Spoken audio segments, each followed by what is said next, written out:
Hello, everyone. You just heard Jux before me because I'm an idiot and I forgot to separate the audio. But that's fine. Mistakes happen.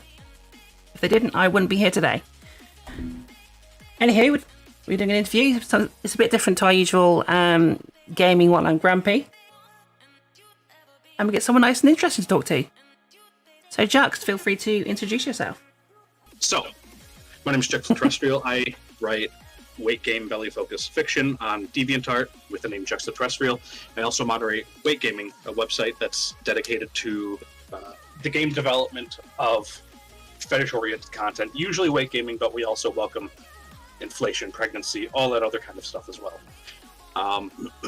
In particular, reason why I'm here today is because I'm going to be publishing a novel on Amazon, Weighted Grades.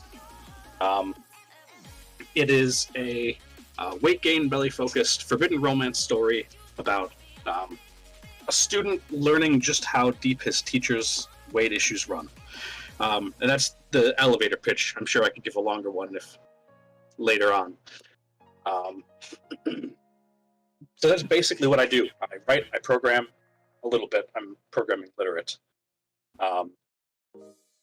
And yeah, so Excellent. I think that's a thorough introduction. That was fantastic. Like, I wish I had those skills introducing myself. Literally, I'm just there mumbling to myself, I exist, I breathe, I guess. Like, Jux has many talents. Yeah, you were on the panel of judges for the Game Jam last year, weren't you? Yes, that's correct. I was. A very enjoyable process, I'm sure you'll agree. It was. It's an honor to be able to have the authority to judge so many amazing projects that I could never possibly make myself. Right. But like, it is a soul draining process because it's not just you're not just playing around with the game. Like, if you download a game yourself and you play it, you like it, you don't like it, whatever, you just toss it out or whatever. But with the thing with a jam with a contest, we have to look at everyone and be like, no, this game is better than this one. And that's really stressful, both emotionally and just the time investment, because I can't just give a cursory glance at things. I need to really dig in, look into the corners, and try and find the good things in it. And that's really my approach, is to find whatever good thing I can in the project, because people put in the work. There is good stuff there, obviously. Yeah, exactly. I think it definitely kind of puts you on a different side of things to just kind of almost mindlessly enjoying the games, to kind of having to take them apart piece by piece. And why are they enjoyable? Is this more enjoyable in this aspect to another one? Oh no, Mako, you didn't miss a game jam. This was last year. But there's another one coming out this year, I think. End of August, early September. We're not sure on exactly the dates yet. Actually, we don't even have a theme picked out yet, which I need to bug the other guys about. Yeah, give them a pick. So, even if you want me to give out the theme, I can. Damn it, that was going to be my first question. You ruined it. No, it's fine. He was fat. That was out of left field. No, so I think that there was a load of standout games from last year's Game Jam. Was there any that kind of stood out for you as personal favourites? My score sheet just now. Just whip out the entire spreadsheet. I liked a lot of the games last year. One of the things that I think is difficult is that we're bound by what the theme is and whatnot. So the theme last year encouraged some game types that I'm not personally a fan of. I don't try to hold that against anyone. Let me sort this. There are a surprising amount of visual novels for the theme, I found. Because I didn't think a visual novel would work for the theme, but some people made it work. I can actually speak to that a little bit, as to at least weight gaming behind the scenes. So my top three were Smasher, Will of the Fix, Feed the Crown, and Expandroid, which are both just immaculate projects. With a game jam, you're expecting tech demos. You're expecting flaws. Yeah. And so we tried to do that. But the people in this community have just gone above and beyond what we ask and created just amazing projects. Like Smasher Will of the Fix. I can't remember the name of the developer right now, but like that is such a polished game. And then both Roops and Cozy Lad are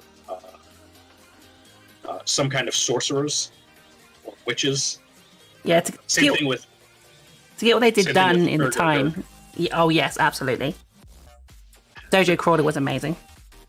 But no, like those are some of the ones that obviously stick out. Those are the ones that like I had the highest in them. Yes, yeah. Like some of the ones that I really liked, though, that didn't end up scoring as high, I really liked the Super Juice Guzzle. Surprisingly, it was kind of rough around the edges, but there was something about it that was very appealing. Oh yeah, that was the one with the really hard last level, wasn't it? The one that was like almost impossible to beat. Yes, I did not beat that last level, which I realize is not the best thing, saying that, you know, we're trying to do I had to look up in the comments of it. But I tried at least 3 times, like through the whole thing to try and beat it. Yeah, I gave up and looked in the comments of the submission to see how to beat it. One of the great things with grading with that game is that they gave you oh, did you fail too many times? You want to see the ending anyways? I'm just like, yes, because I need to see that. More games need that feature. It was so useful. I mean, just in general, especially when I'm grading art, if I can just look at the art separate from the game, that really helps, because like there could have been a really cool animation, but if it only plays in like a really specific example in the game, then I can't I can't give it as much credit as I might otherwise, you know, would. One of the games, sorry, I was trying to think of one of the games I really liked was Manjosi Conquest. It was the real-time strategy, or not real-time strategy, it was the Advanced War style game. Oh yeah, I remember that one, yeah. Omega 3 Fatty Acid, I think that's the dev's name. They do they just do a great job with all the art they do, and I really want a strategy game in the Fatty community. I really want one. Yeah, that was really good. I was hoping they'd continue that one after the jam, see if they made like a full version. That'd be excellent. As far as I'm aware, they didn't though, which is a shame. Yeah, they have their own projects they're working on. I think it's the Monster Girl Simulator. Oh yeah, well that makes sense. Not simulator, but like a Monster Rancher type thing, but for monster girls. Oh yeah. So what was your favorite part of the judging overall? I know there's the almost having this unbelievable power to decide over everyone's stuff. But what was your favorite part? Yeah, it's kind of a double-edged blade. Like it's a lot of power, but it's a lot of responsibility. It's exhausting. It really is. Like I think I don't remember if you were the first person to get done finished grading everything. I can confirm I don't think I was this time. But like, it takes a long time, especially like Killif and Grot, the other two sort of owners of the site. They both work multiple programming jobs, which is how they can fund the site. Yeah. And so they take even longer than I did. I think I took a month and a half to finish grading all of them. After like the first game jam, we had 10 entries total, I think it was. Yeah. 10 or 11. And I bumped that out in a night and a half. With 40 entries. That is a different story. Yeah, how many did we have this year? Was it like 40? Well, last year, 44, I think it was? 42. 42, no, then. Yes, 42. Yeah. 42, and a lot of them were a lot. Yeah. How many do you reckon is going to be this year? Sorry, go ahead. How many this year we're going to have... I'm betting more. 80? Last year, 100? I'm betting 56. That's my official guess. You heard it here first, folks. 56 entries. You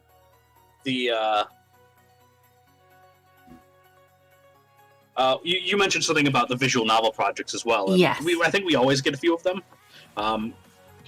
When we design the theme, we try to do it in a way that all of these different formats are possible to do. Not necessarily easy,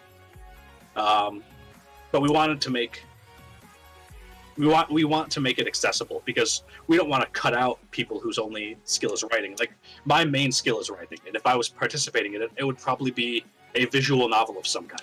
Yeah. And I'd hate to be just eliminated because, oh, well, that's not a real game. And we don't want to encourage that. Yeah, of course. So what we do is we try to, any theme suggestion we come up with, we try to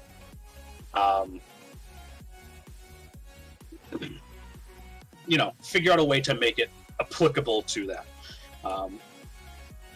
So this last year, 2020, we tried to do that as well. We wanted weighty mechanics. That was the theme.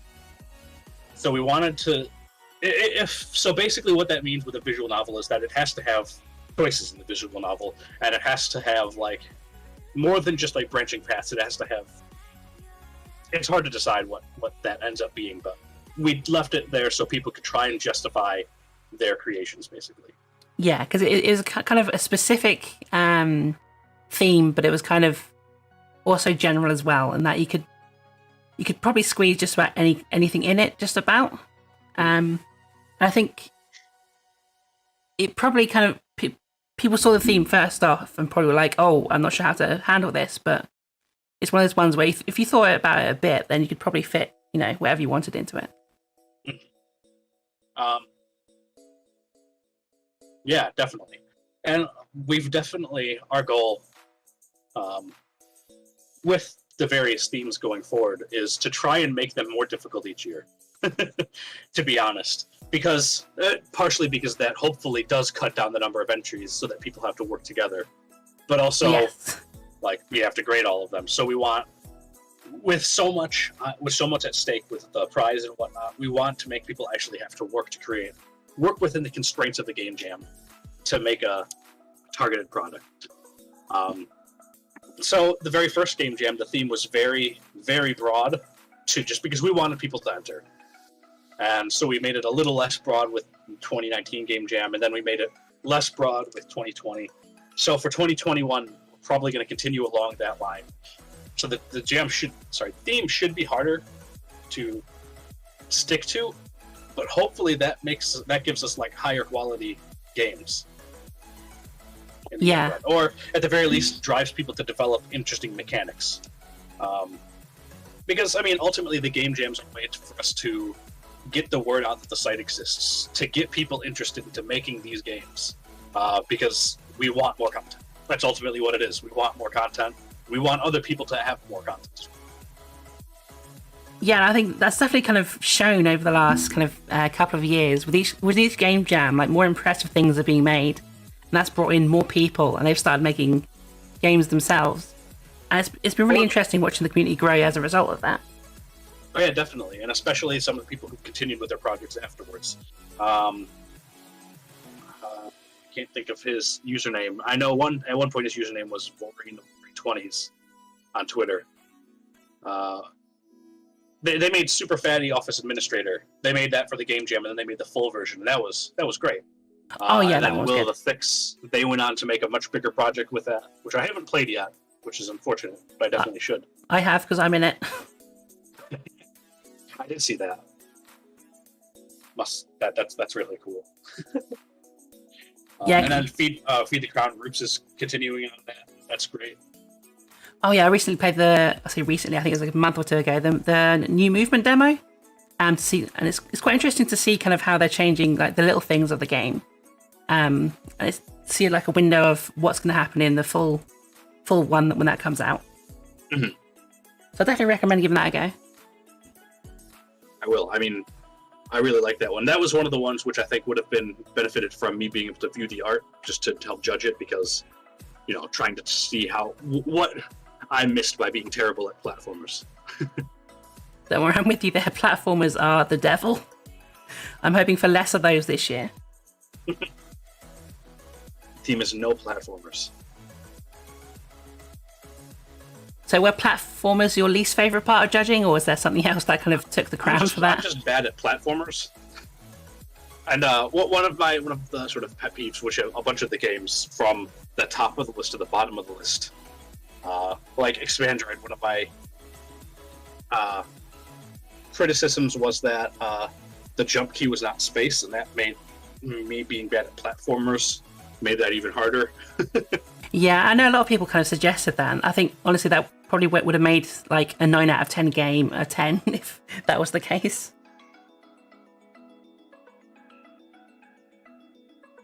Yeah, definitely. It's like I try not to take any points off for something like that. This is a game jam, and you know, the engines have their basic things. You know, the built-in settings, and I'm not going to punish someone for using, you know, something that already exists. Yeah, it's more complaint of convenience than quality, I guess. So, are there any kind of projects that you hope to see kind of in the upcoming game jam? Hopefully, shorter, easier to judge ones. I just want people to have fun and to do it well. Like, just, you know, try your best. I think the thing I want to more encourage, like, we have the big names that come in every year and put out great projects, and I'm not worried about them. What I'd like is you know, people who have never made a game before to come in and try and make something, because then oftentimes those people become pillars of our community. Like I'm terrible with names. I'm sorry. Don't worry. I know a couple RPG Maker people have continued to work on their projects. RPG Maker people who have their games were RPG Maker. Yeah, I think NPC Simulator was one. Sorry, what? I think NPC Simulator was one of those ones where it was their first game, and they're continuing it. That one was one of my favorites in the jam. Like, honestly, with the art that one of the other community members provided for them, you know, partway through, and then just the concept. I really liked the whole concept around it. I think it ties well into the fetish, like, because there's the aspect of feeding someone else, and not just gaining weight, but someone doing the thing, doing the action to make that happen. And that's usually just in like a bring food and then the sprite changes. But this one was, at the very least, like, it was more the goal of the game, and I really liked how that echoed the theme and just that aspect of the community. Yeah, that was really interesting. I think, that's definitely one of those ones which kind of takes what we already know and what we already expect and does something different with it. And I think that's definitely one of the pros of having these jams each year is you get to see what new eyes bring to the table. Right. Hey, before the next question, do you mind if I step up? I got an important phone call. Yes, of course. Go ahead. Oh, be right back. In which case, it's just you and me chat until Jax comes back. How are we all doing? I should probably read chat. I think one of the things for doing this kind of format is I can't really read chat and I can't really do any redeems. So I do apologise if anyone's redeemed anything or said anything and I've missed it. Before the stream ends, I'll probably go back to the redeems and just make sure they're all done. Yeah, things happen. See, as Jux isn't currently here to interview, maybe I'll interview you, chat. Anyone got a favourite game from any of the past game jams that stood out to you? If it's your own, you're welcome to say.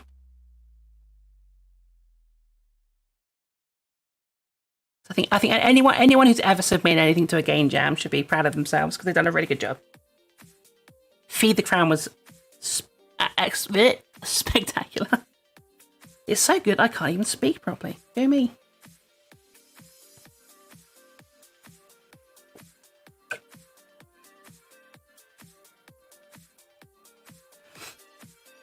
I love Dungeon Snacker. I thought it was really good.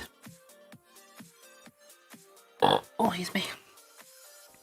You know, it's so hard to hold down my burps mid-interview. Do you know how hard it is? Do you know how many times I burp during streams? The sheer restraint I'm having to display here is amazing. Yeah, I really love Dungeon Snacker. I hope there's a second one. I did notice that a lot of people did kind of talk down about their games after the jam, or after seeing what everyone else did. And I think everyone should kind of really be proud of what they've done, because you've made something, and you've made something cool. You've made something the community can interact with.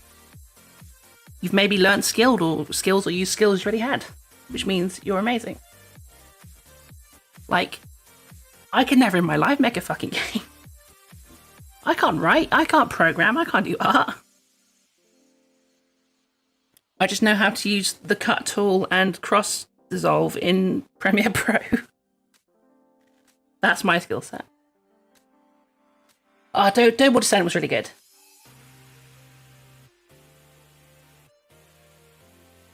I think Dungeon Snacker and Doughboard Descent, I think they both did what they did really well. I don't think either of them is better than the other. Also, hi, Nano.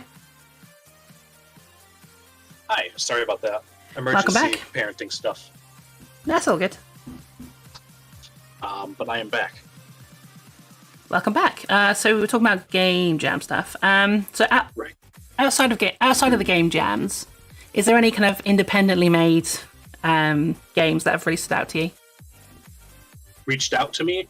I mean, as in like officially to Weight Gaming, or just games I enjoyed? As in that you've really enjoyed it. Recently, it was some bullshit stuffing RPG. That's amazing. It is.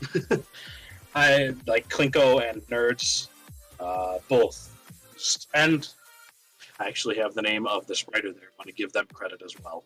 I don't want them to be overshadowed. Lord Desayan does some of the sprites. But no, I played through that relatively recently for the first time, maybe 3 weeks ago, a month ago. Yeah. A month and a half. It honestly blew me away with the writing. Like, just the comedic timing with it, combined with the finesse with them using the RPG Maker events, with people moving around the map and whatnot. Yeah, absolutely. And then with Klinko's sprites, not the art, but like when someone's talking, the head, like those are just so emotive, and I love it. It just brings the whole thing to life. Oh yeah. Actually, I actually wrote a fan story for that, for the game that comes out in 3 weeks from now. Patrons have it now. It was just I wanted to get back to the creators because I enjoyed it so much. Yeah, honestly, and it's just there's a fade to black scene very early in the game, the first sort of major choice you make in the game, and I just took that fade to black scene and I expanded on it to like, what happened here? Yeah, that's a fantastic idea. Yeah, I think some bullshit is just. I think it's honestly one of the most well-written games ever to come out of the community. Like, there's a reason I've recorded like 40 episodes of it so far. Like, it was actually one of your videos that finally got me to try and play it. Oh, really? Excellent. I saw the thumbnail and I watched a little bit of it. It was the part with the Hydra. Oh, yeah. Yeah, where she swallows the Hydra whole. Right. It was just like, I was like, oh, that's what this is about. I need to look at this. I'm glad my thumbnails work sometimes. But yeah, that game like never ceases to make me laugh, even when I'm recording it. Like, I'm sitting at home alone, so funny. Recording it, and I'll just laugh to myself like an absolute goon, and it never ceases to make me laugh every time. Yeah, the writing in it is fantastic. There is, I think, writing is, there's, as a writer, there's a lot of parts about writing a video game. It's not, I think, maybe I'm just thinking this way because before I started writing, maybe I thought that way, but yeah.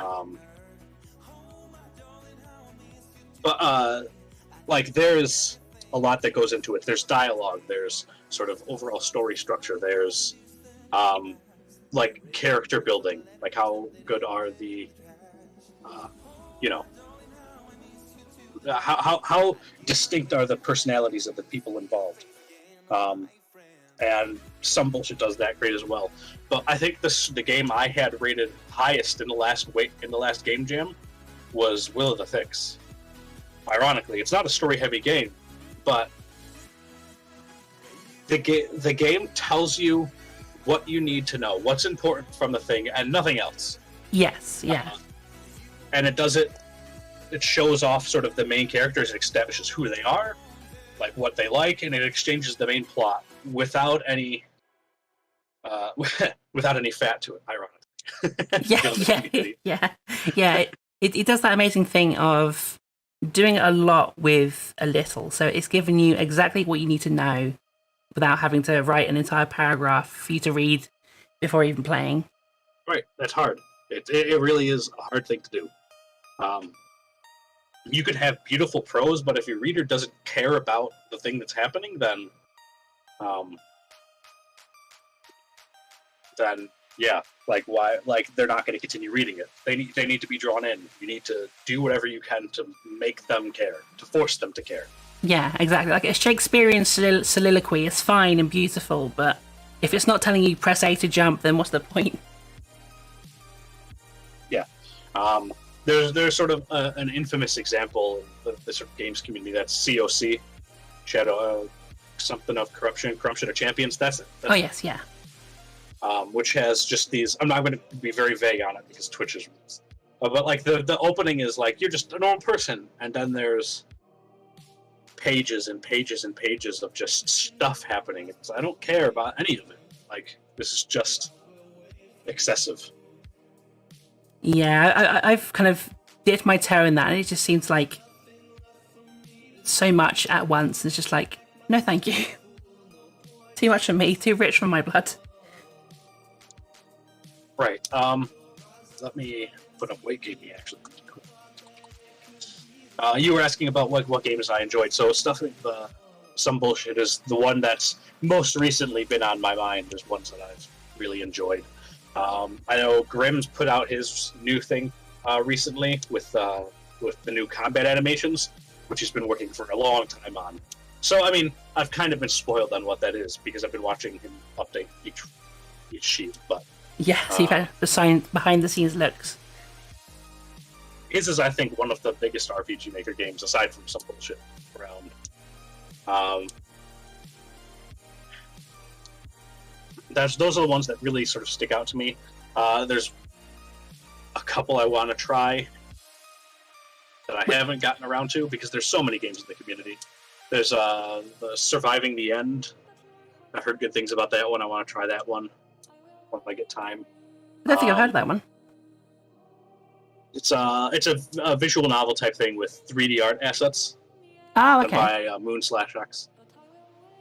Like I have the page in a tab open reminding me to play it. That's yeah. Sort of next on my list. I'm looking forward to the remake of Super Fatty RPG. Oh yeah, that should be fun. I want to pledge on Patreon to play what there is now, but I also don't want to like play half of it. Because that game, the original game and next one, just has such a unique art style. Because he's gone through and remade all of the standard art assets. There's no sort of template RPG Maker stuff. Oh yeah, yeah. So I can't wait to play the new version of it. Yeah, that's definitely one of those ones which kind of takes RPG Maker as a foundation and just kind of does all sorts with it. All sorts of magical things. Yeah, and always does witchcraft with RPG Maker as well. So there's that. Yeah, like Huge Hallows Eve 3 as a Doom game was just immense. And then in his game jam, to go back to that, where he's just like, yeah, it's just in 3D now. We're doing RPG Maker 3D now. Yeah, I've seen that for the first time. I was just like, how do you turn it into that? How many people do you have to sacrifice to get that to happen? I bet he recruited Peach Clan 9. He does a lot of the... he helps a lot of the RPG Maker people with plugins and stuff for RPG Maker. Really, that's the source of the witchcraft, plugins. Now we know. But yeah. It's honestly like I love how people kind of manage to kind of take these like base tools and just do astonishing things with them. Mm-hmm. It's, well, I mean,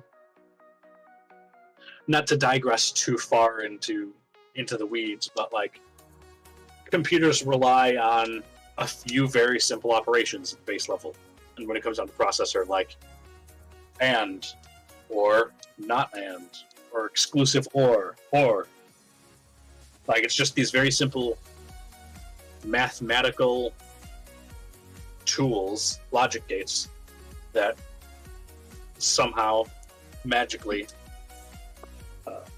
it's not magic, but you know what I mean. But they somehow build up to these amazing things, especially something like AI Dungeon. It's just now the computer's going to predict my fatty smut. Yeah. I think it's one of those things where like technology is just coming so far it's indistinguishable from magic. Right.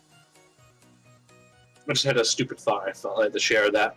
Playing AI Dungeon sometimes feels like Kronk from Emperor's New Groove is the AI. It's like, oh yeah, it's all coming together. I see what you want. It's like the belly for Jux, right. The belly to squish for Jux. Wrong exactly. Belly. Yeah, that kind of thing. Moving on from games, sure. You yourself are a very talented writer. I don't know if I'd use that word myself, but I have been told that. Where do you kind of get your inspiration to write the things you do? Well, before I started writing for this community, I actually have a non-smutty novel that I'm working on, that I've been working on for years, which probably doesn't sound good. So I spent a long time, a lot of effort, just trying to make that good, and I learned a lot of things about writing before I came to that. But yeah, before that, like anyone who studied any kind of writing or tried to learn about writing, they'll hear these two archetypes, that there's plotters or pantsers, or there's gardeners or architects. I personally identify with sort of the pantser label or the gardener label. Yes. For anyone who doesn't know what that means, basically, so either you are an architect and you design every aspect of your story from the beginning before you sit down and write prose. You plan out every plot point. You plan out when so-and-so is going to say what. And so by the time you actually sit down to start writing, you're following a blueprint that you've done beforehand. And then there's the sort of gardener technique, which is you plant seeds. Maybe you have an outline, an idea of where to go, but you don't know exactly what's going to end up, and that's okay. In sort of a Bob Ross type of energy, there's no such mistakes, there's only happy accidents. Yeah, exactly. And I identify far more with that other thing, because sometimes the characters, like, not in a mental illness sort of way, but sometimes the characters speak to me. I think one of my skills as a writer is I'm good at dialogue. And basically, like, when I'm writing, I step into that character. It's like putting on a mask. I'm not considering... I have the plot in my head where I want things to go, the facts of the matter, but then I filter that through this mask.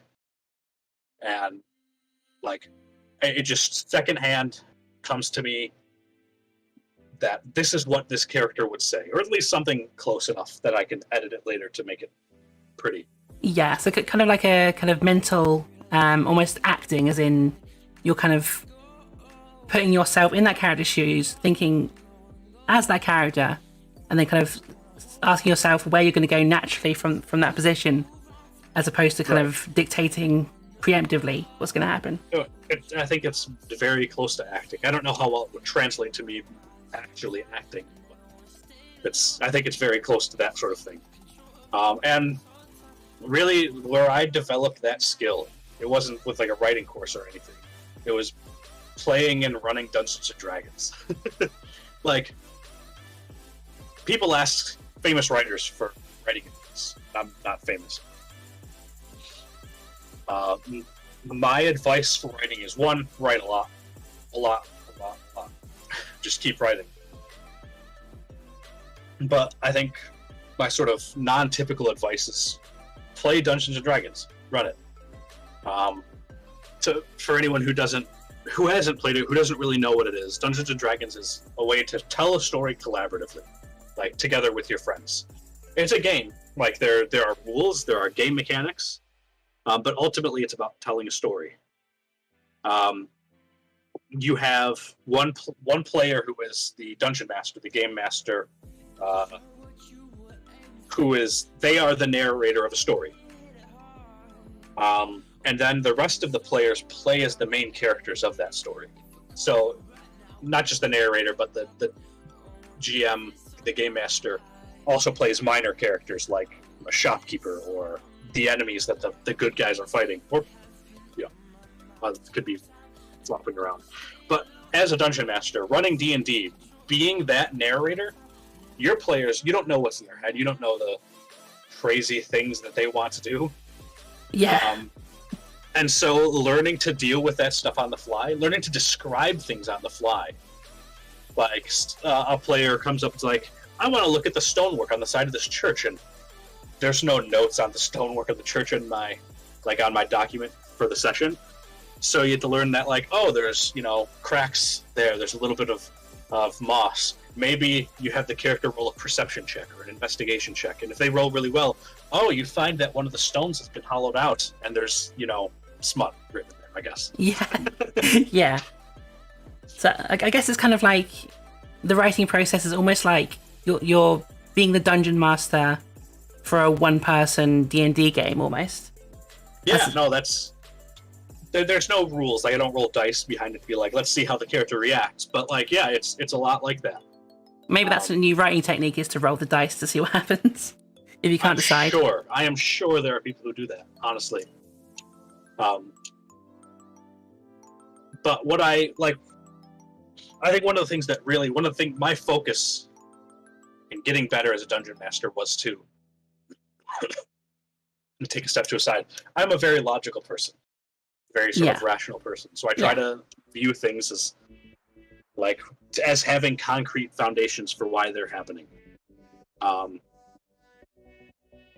And so I found that oftentimes my characters in Dungeons and Dragons were too reasonable. Like, a peasant doesn't know the intricacies of, the kingdom's economics. So, he's got a perspective, and he shouldn't be willing to listen to some smart boy who wandered in from out of town and just, be manipulated by fancy words. He should be like, no, this is my life, I know what I'm doing. Even if what I'm doing is dumb, he should, or even if that peasant is doing is dumb, he should still, believe that he's doing his best. There's a great TED Talk on the subject, just talking about older peoples. I can't remember the guy's name, but he talks about how people in the past weren't dumb, they were intelligent in different ways. An IQ test from the 1920s would have had things like, what is the capital of this state? Well, an IQ test in modern times is more like X is to Y as Z is to W. They're different kinds of intelligence. Yeah. And so learning to try and create characters that act out of the stuff that's in their head, their life, to their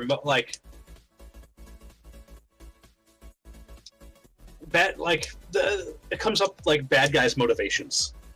Yeah. I want the bad guy to believe he's right. I want him to have evidence for what he's right, for why he's right, even if from the player's perspective they're very clearly wrong, and it's a lot of people they just killed. But I want them to feel that they're right. But I'm on a tangent, I guess. But that is how I basically learned to write before I even started writing. My goal was to be able to step inside these characters on a moment's notice, and put on a funny voice, and make them say things that are reasonable from what the party said. Yeah, it's a nice cross section of applying kind of this logical approach with how people do things, how people will like react, how the world is, and then kind of applying this kind of creative sheen to it with all the input. Exactly. It's kind of almost like, makes me want to play D&D now. it is a very fun time. I am currently planning a campaign. Not that I'm inviting everyone, but like I'll keep that in mind. Yeah, of course. Yeah, we've been trying to get like a D&D game running in my server for ages, but like no one has the time, so it's just never happened. Well, I think another one of the things that helps with my writing is that I have a wonderful girlfriend who allows me to write. Yes, yeah. She makes enough for the both of us, and so I don't just write. Like I do the dishes, I do the laundry, I vacuum and cook. So yeah, but that gives me time to write when everyone else is asleep. Yeah, of course. I think I can definitely relate, as I'm in a similar situation, as mine lets me sit behind my computer and edit dumb videos all day, while she does actual proper work. But I should probably do more cleaning and cooking. Just don't tell her. Shh. She's right behind me. The original, I don't remember what the original question was. I went on a tangent. I'm sorry. That's fine. Tangents are fantastic. Yes, it was about inspiration for your writing, and you're speaking about your D&D stuff and how that relates to it. I mean, so there's that. Necessity is also, the saying is necessity is the mother of invention. Yeah, absolutely, yeah. I started 3 years ago at this point, 2 years, 2.5. I started putting out story series because I wanted to write something. Yeah. And it started with like 2 stories, and then it is now over 300,000 words, more than 3 Harry Potter books. Oh wow! Of writing. So just to prove I'm sort of like the garden I was talking about, I will read you right now the outline for the first chapter of the story. It's Kelly goes to her monthly eating contest, the second Saturday stuffing competition at Marco's Bar and Grill. She loses, admires her stuffed stomach in the mirror, and falls asleep happy. That's the whole outline for the story. That's where it all started. Yeah. And it grew into sort of something much bigger. What is my inspiration? It's basically, it turns out it's the same sort of writing strategy that the writers on shows like Better Call Saul and Breaking Bad use. If you listen to interviews about when they talk to people or Q&As, the people will ask, did you know at the beginning of the series that this small little thing that got mentioned was going to blow up into something so amazingly huge in the 5th season? And their answer is no, they didn't plan that at all. They wrote the pilot, and then they wrote the 2nd episode, the 3rd episode, based off of what was made in the pilot. So I have ideas for what might happen in the future, but when I want to figure out what happened, I look back at old stories and be like, there's a detail I mentioned there.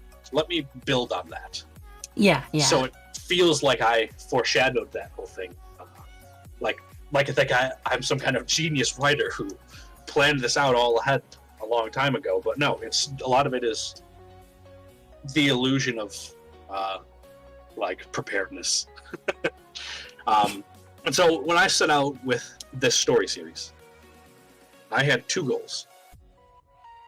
The first goal was to write erotica content that appealed to my interests, but to do it with plot points and character development. And the second goal I had was to publish on a consistent timeline. At first, that was uploading 2 stories a week, and deadlines come, and that has a way of getting stuff out the door. yeah, exactly. Yeah.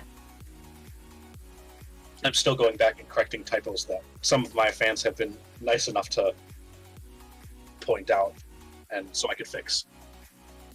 So to package that all up neatly, I am inspired to write by my experiences with Dungeons and Dragons, by deadlines, and by what I've done in the past. Yeah, absolutely. That's So my conclusion, teacher. yeah, very good. A plus. I was about to say A star. That's our version of A plus. That would not translate. So you mentioned the kind of putting yourself to a deadline. That's a kind of creative thing that I struggle with. What's the kind of pros and cons you find with doing anything creative to a strict deadline? Errors get through. That's the first biggest thing. I'm sure that's actually turned off some readers to the story because of spelling errors. Yeah. So my process would be to hopefully write the story ahead of time and let it sit for at least a week. I can not look at it for at least a week. And then before I upload it, I revise and try to get as many errors as I can. Try to make, reword things, make it look nice.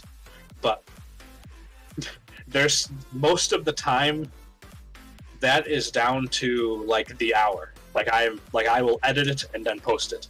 So I will get you an exact number. When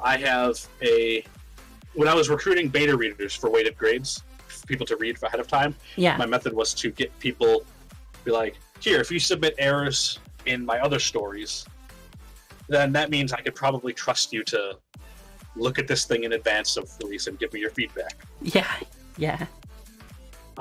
So I put out a Google survey that's just what is your username, what's the story and number, and then what is the text you're looking at and what is wrong with it. So each grammatical or spelling error. There are currently 728 submissions. Oh wow! To fix errors. Some of them might be that's a lowercase I, it should be an uppercase I. Or one of the common errors I make is instead of an ED ending, I will put an ES ending just because I'm typing so fast, and then I won't catch that because it's still technically spelled right. It's just not right in the context. So that needs to get pointed out. Yeah. So errors. There's errors that get by. That get by when you go on a deadline. It's just something has to give, right? It doesn't bother me really. Yeah, of course. The errors. I know some people who obsess over getting every little aspect perfect of it, but that's not me. This is going to be something of a tangent, but it's related, I think. That's fine. Go on all the tangents you like. The channel Vsauce. Yes. I love Vsauce. They have very detailed videos. But one of the videos, the Zip Mystery, ZIPF Mystery, I recommend looking it up. It's very interesting. To me, anyways. And gets to a larger problem. So the mystery, to explain it very briefly, is if you take all of the words in a given text, so the entire encyclopedia of the language, and then you count up how many times each of those words appears, the one that'll appear the most will very likely be the word the. And then the next most used word will be at about 2/3 that number. And then the next used word will be at the I don't remember what, but it'll be at a fraction of that, and then a fraction of that, and a fraction of that. And if you make a graph of that, it makes a curve. And that curve appears everywhere. And it can be explained as that 80% of the outcomes are explained by 20% of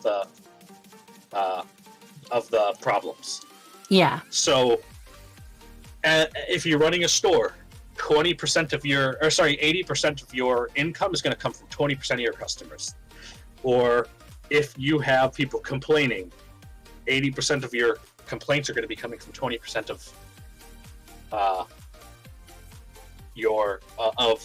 the people having problems. Yeah. That last 20% is spread out a large amount of people, but that huge chunk is right. That huge chunk is caused by a small amount of things. And it gets to that other advice, that 80% of success is just showing up. So my goal with the stories is to get them 80% there. Yeah, to yeah. focus most of my effort in getting the bulk of the work there, even if there's a gap of a little gap of quality at the end. I try to go above, beyond that a bit. Especially with weighted grades, I've tried to make it as polished a product as I could manage. Yeah. But like, that's how I do deadlines. I have to accept that some things are just going to be good enough. If a sentence is just, no matter what I can do, what I do, it doesn't sound right, fuck it, just cut it. Like, it's obviously not important if it's causing this much trouble. That's harder on my main novel at this point because I've worked so hard on it, so I know what is working, what isn't. Yeah. So it's harder to be like, yeah, just fuck it, because I want it to be. The audience for epic fantasy is going to be a lot more discerning than the audience for Belly Smut. Yeah, that's definitely true, I think. So yeah, that's my answer. Excellent. It's just, you just have to learn to accept that there's something that you're not going to be able to get done, and just get it out there. Yeah, absolutely. Sorry. Yeah. To give an example of it, there's times where I've intended to make more explicit conclusions to particular stories. Yeah. That I just never got around to writing, and so it's just like, well, this isn't going to have it then. I try to. A lot of my audience, a lot of just Weight Gaming's audience is like repulsed by like sexual content, and so I try to separate that off for people, like in the separate chunks. So it's like, if you want it, it's here, but it's not part of the main story, so you don't have to worry that you're going to come across something that you hate. Yeah. So there's definitely been times where I've meant to do that and just been like, I'm not going to get it done, so I'm just not going to do it. Yeah, that's fair enough. I think there's one story I'm writing right now that's been taking me a couple weeks actually to handle that I might end up doing it. So excellent. Yeah, I think that's definitely going to be useful advice for kind of people, I think, like me, who struggle to get things done, like worry too much about the little things to just get that 80% and actually kind of cross the finish line as opposed to crossing the finish line perfectly. I have a random question. Is the picture that you have representing me, is that Mickey Rourke in there, or is that someone else? That's actually Johnny Depp. Oh, okay. That is just, I thought it was very funny, and it's just with the face on it. I actually had Grimimic make me take a humorous picture of me and put the smiley face on it so I could do a quote-unquote face reveal. Oh, yeah. Yeah, I think I whipped that up like 10 minutes before sound check, so... No, it's perfect. It's great. I wouldn't have it any other way. Right, so yeah, I think that was immensely helpful, actually. I say you learn something. If you want other writing advice, I can offer that as well. That would be excellent, because honestly, you learn something new every day, but I think in this interview, I think we've learned multiple new things. So the more new we can learn, the better. So I've sent this to a few people, but so most of the time I'm writing, it's very much, like I mentioned before, like stepping into that mask and just letting sort of the instinct that I've developed over years flow. But there are a few things that I actively keep in my head as I'm trying to do. One is I try to avoid word repetition. Yes. Unless, all rules have exceptions, but I avoid word repetition unless it's specifically to make a point. Like if you're trying to hammer a thing home, it can be useful to repeat a word over to create a rhythm. But generally, I try to avoid using the same words over and over again. So I can use synonyms, for example, belly, tummy, stomach, abdomen. I don't use abdomen, so don't use that. Yeah, that's a bit more of a kind of when you associate with you can associate with bugs or something.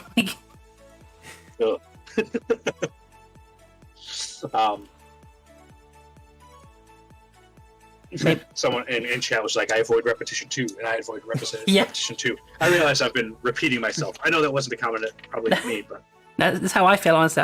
Like half the things I say most of the time is yes, so it's I feel that sometimes. I feel it.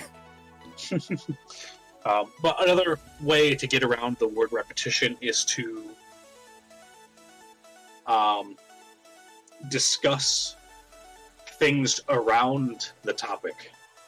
So I write a lot about bellies, obviously. And so that requires me to talk about that subject a lot.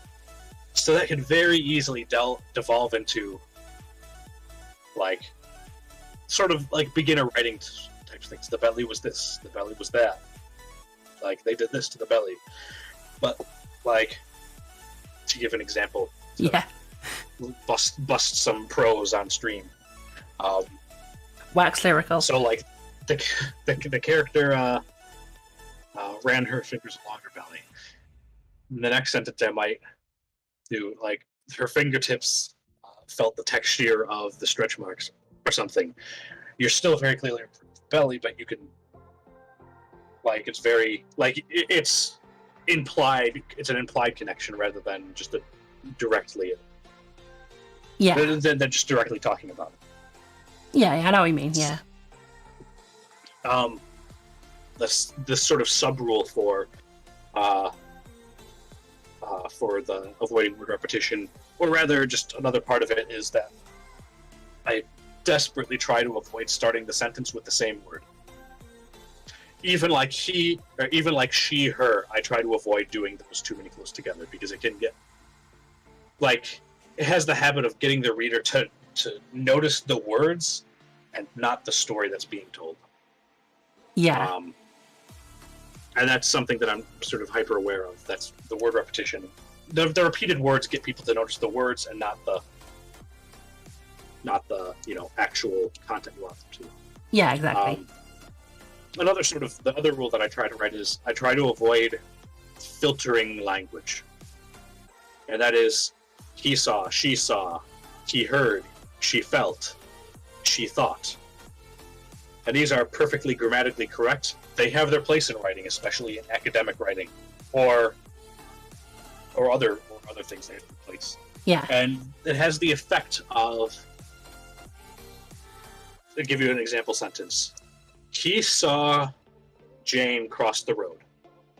Now, the reader is not imagining Jane crossing the road. The reader is imagining someone else standing there watching the person cross the road.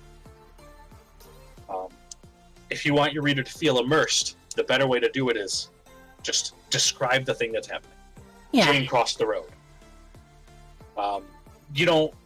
It could be useful to draw attention to the person, like, maybe a character sort of dissociating because someone they thought was dead was crossing the road, and just that out-of-body moment of, oh no, like, that could be a useful thing to draw attention to. But a lot of the time you want the reader to feel like what is happening to them. Yeah, of course. Yeah, it kind of puts them in the story a bit more if they kind of feel they're there, as opposed to feel that they're reading a description of what's happening. That sort of goes into the third rule, which is the third thing that I try to do is that you want to be as detailed as you can. You want to use sensory detail, like things that are smelt. Obviously not, he smelt whatever, cheese, bread. You just want to describe the smell. Like, the scent of bread wafted on the wind. Rather than he smelt bread, which is then just imagining a guy sniffing. Yeah. So one of those sentences makes me want bread, the other doesn't. Yeah.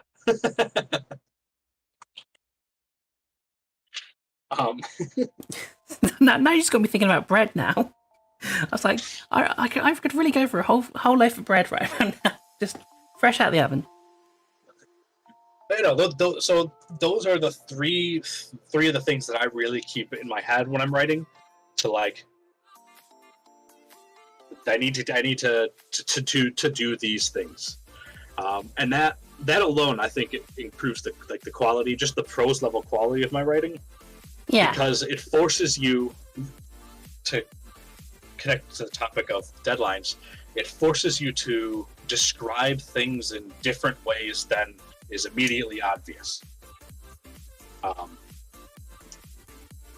So that, like, I can't remember who this advice came from, but one of the advice is that a wall should never be empty. Yeah. If you're describing the wall, it should have something on it. It should have pictures on it. The wall should be cracked with moss on it. It should have water lines from flooding or something like that. If you're choosing to describe something, you need to spend time to describe it. Yeah. The contrary to that is that don't describe useless stuff. Don't describe stuff you don't want the reader to pay attention to, or you don't need the reader to pay attention to. Yeah, so don't kind of write a whole paragraph about the clump of dust under the sofa if it's not anything to do with the story. To criticize a much more successful writer than me, talking that you don't need to describe leaves going against like stone for paragraphs and paragraphs. It's just it could have been cut. Yeah, exactly. Yeah. So I've just seen chat and the whole cheesy belly thing and spiders. What the hell is going on? Is this your fault? Is that... It is my fault. No, we no, my girlfriend's abdomen. No, my girlfriend's behind me. She's kind of she's their fast Grace Paws in chat. Yes. She's orchestrating this, whatever this is. So we can blame on her. Yeah, I think those are kind of important tools for writing. And I think as someone who's kind of dipping back into writing myself after not doing it for years upon years, I think I definitely find that useful. And anyone in chat who's got a hankering to do some writing, I think we'll definitely be able to make use of that as well. Sure. Another point I'll make just very quickly is that yeah, go ahead. Like the magic in writing happens in editing. That's just I think a fact. Everyone has this image in their head that they're going to sit down at the typewriter and they're going to tap out a bunch of words, and then that's going to be beautiful gold. And really, it's not how it turns out to be. There's plenty of times where I'll write something and then go back and be like, this was terrible, and just delete the whole thing and rewrite it to make it better. Yeah. It's almost like, you're not going to kind of instantly chisel marble into the thing you want. Sometimes you got to kind of chisel the marble into a statue-ish shape, and then fine point it into the thing you want. That's exactly what it's like. So for weighted grades in particular, like I've set out to create something that was, worth selling. And so I wrote out, I know I mentioned I was a gardener and architect. I've actually been learning to use more outlines. Yeah. But using the outlines more like a trellis, to keep with the metaphor. Yeah, of course. In a garden. So I plant the seeds and then also have places where it could grow. But so like, even when I'm outlining, I'm still doing it like like a gardener. So I'm just basically like in my head playing out the scenario, saying this happens and then this happens without any prose. I'll describe it. Then this happens. Oh, and this person doesn't like that, so they are angry. Stuff like that. Yeah. So I set out from the beginning to create this product, to create this book as, as best I could. So I did that. A super detailed outline, and then I wrote each chapter. Then I revised it. And then I went back, let it sit for a few weeks, and then I went back. Excuse me. I went by line and rewrote it, cut things, added more details. Then I did that again. Yeah. I think I did 3 drafts or 4 drafts. I think it was 3 drafts. And then I recruited beta readers. So what a beta reader does is it's people who get access to the book in an incomplete state so they can read it and provide reactions to it.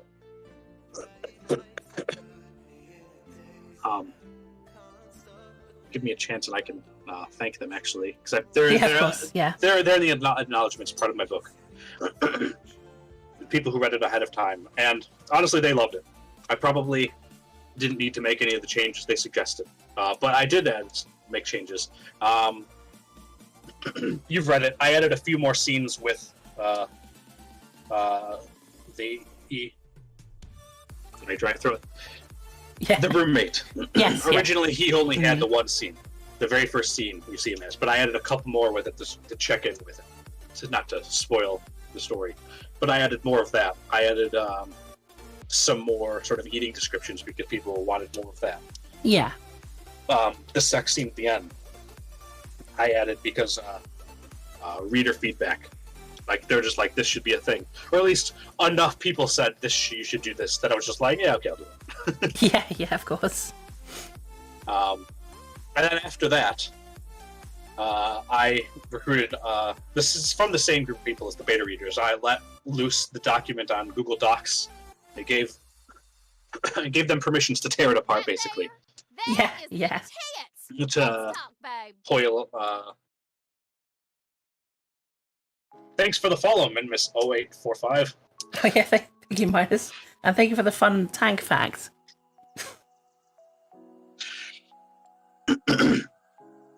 I actually did know that about the tanks having genders. Or at least I knew the first part, the very first tanks, where they had the different armaments described, the male versus female. I don't know how they decided which one was which, but... Yeah. So I just thought tanks had one gender, which was tank, but there we go. But yeah, I don't know why they decided to a gender rather than models, numbers, or something. But... Yeah, that would make more sense. Right. Proofreaders. That's also what I did. I actually had people go in and mark up the document and point out every dumb grammatical mistake that I made, like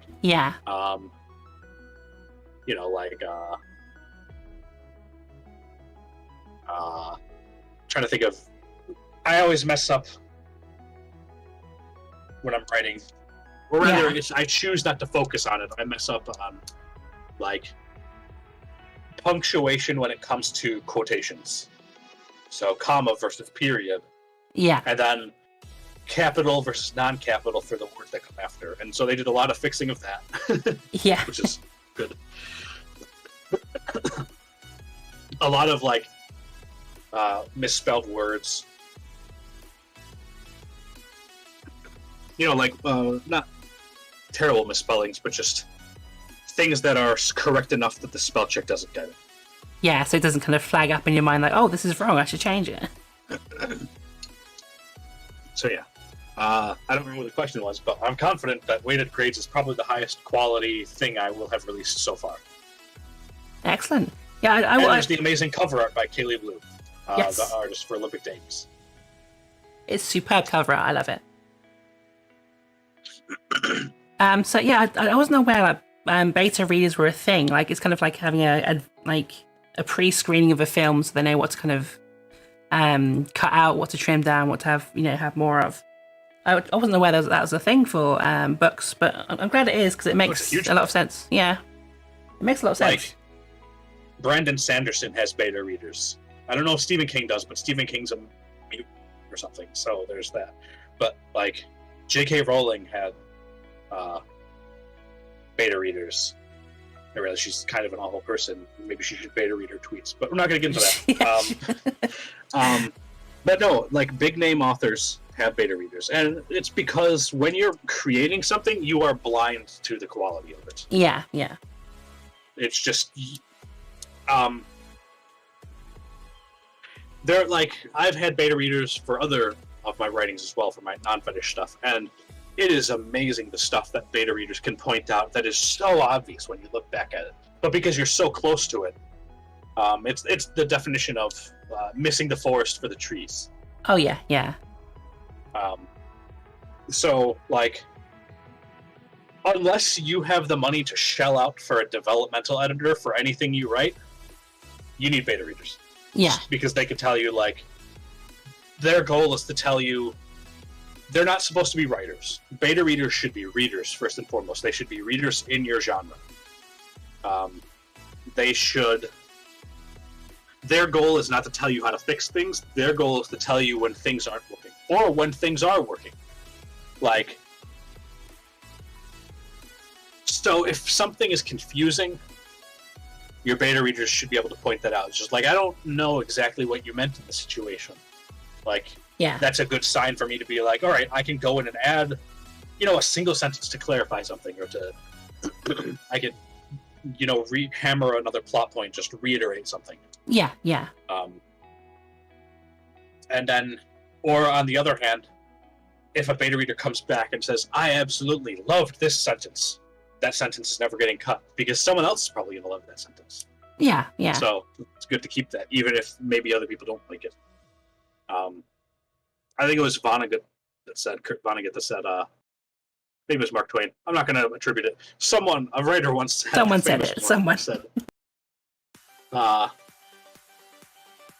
If someone says something is wrong, they're probably right when it comes to writing. Yeah. If someone tries to tell you how to fix it, they're definitely wrong. Yeah. That's another aspect of beta reading, because people will point out things that are wrong, and then they'll also be like, "Oh, you should do this." Be like, "Nah, sorry, bro. I definitely need to fix something." But yeah, I think the biggest example personally I have from this is that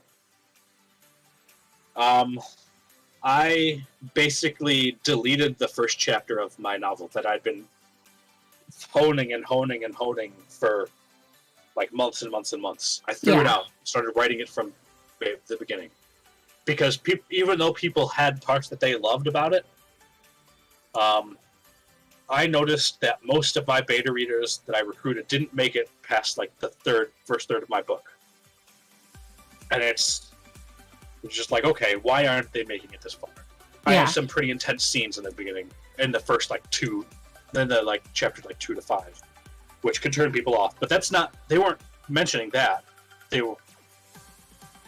I figured out that like I need to make the first chapters. I really need to emphasize and drive home that they should care about this character first, and to do that, I need to just cut it all, start from the beginning, and just make it better.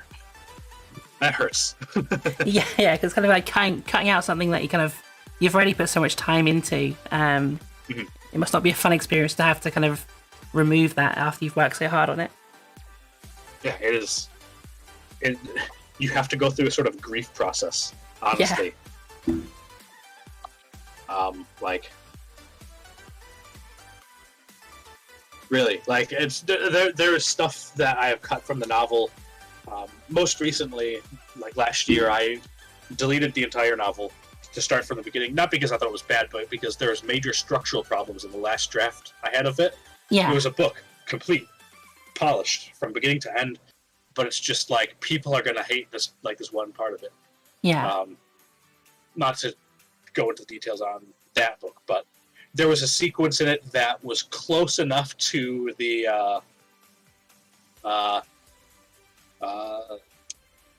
dramatic misunderstanding trope. You know, like, oh yeah. Some main character kisses this other character, or other character kisses main character. Main character does not have romantic interest in this character. The romantic interest sees that happen and storms off, and they don't talk about it. Yeah, it wasn't exactly that, but it was close enough to that it's just like people are going to hate this, even all of my internal justification for why it's okay. People are going to hate it. Yeah, it's kind of situation that can be. Fix that, I needed to just go back to like the structure of the story. Yeah, of course. Yeah, I think that's probably the hardest part for a lot of writers, is kind of having to remove things, even if it doesn't make sense, but having to kind of get rid of things, even if it works best. That's why Stephen King's advice is to kill your darlings. Yeah. Is it Stephen King's? I'm sure Stephen King said something like that. Like, even if you love something, even if it's great, if it doesn't fit with the story, it's got to go. Yeah. Like, thankfully, I don't think I had to cut much from weighted grades. I think most of it, like, I had, like, no, here's the thing, here's the story from beginning to end. Yeah, is it kind of, do you find it easier to kind of structure something a bit more kink related as opposed to non-kink related, or is it about the same? Yes and no. I think there's the kink related stuff provides a framework. Yeah. To work with, almost like a template or an engine. Like, if that could be comparable to just genre. If I'm writing sci-fi, I don't really need to justify faster than light travel all that much. Yeah. Because it's sci-fi. You expect that. Yeah, and exactly. Kink stuff, I can just expect that people accept, bellies. Not always. People still raise that up with my stories sometimes, but like, even after I've gone to a pretty extreme lengths to justify some of the kink stuff. But, yeah. Like, it's easy because if I was trying to incorporate like these sort of kink elements into like a normie story, that'd be a lot harder. Yeah, because you'd have to kind of justify it to an audience who isn't used to that kind of subject, I guess. Right. It's like it'd have to be super subtle and super tame as well. Yeah. Like they can't just get off from weight gain from the get-go. It needs to be like thing.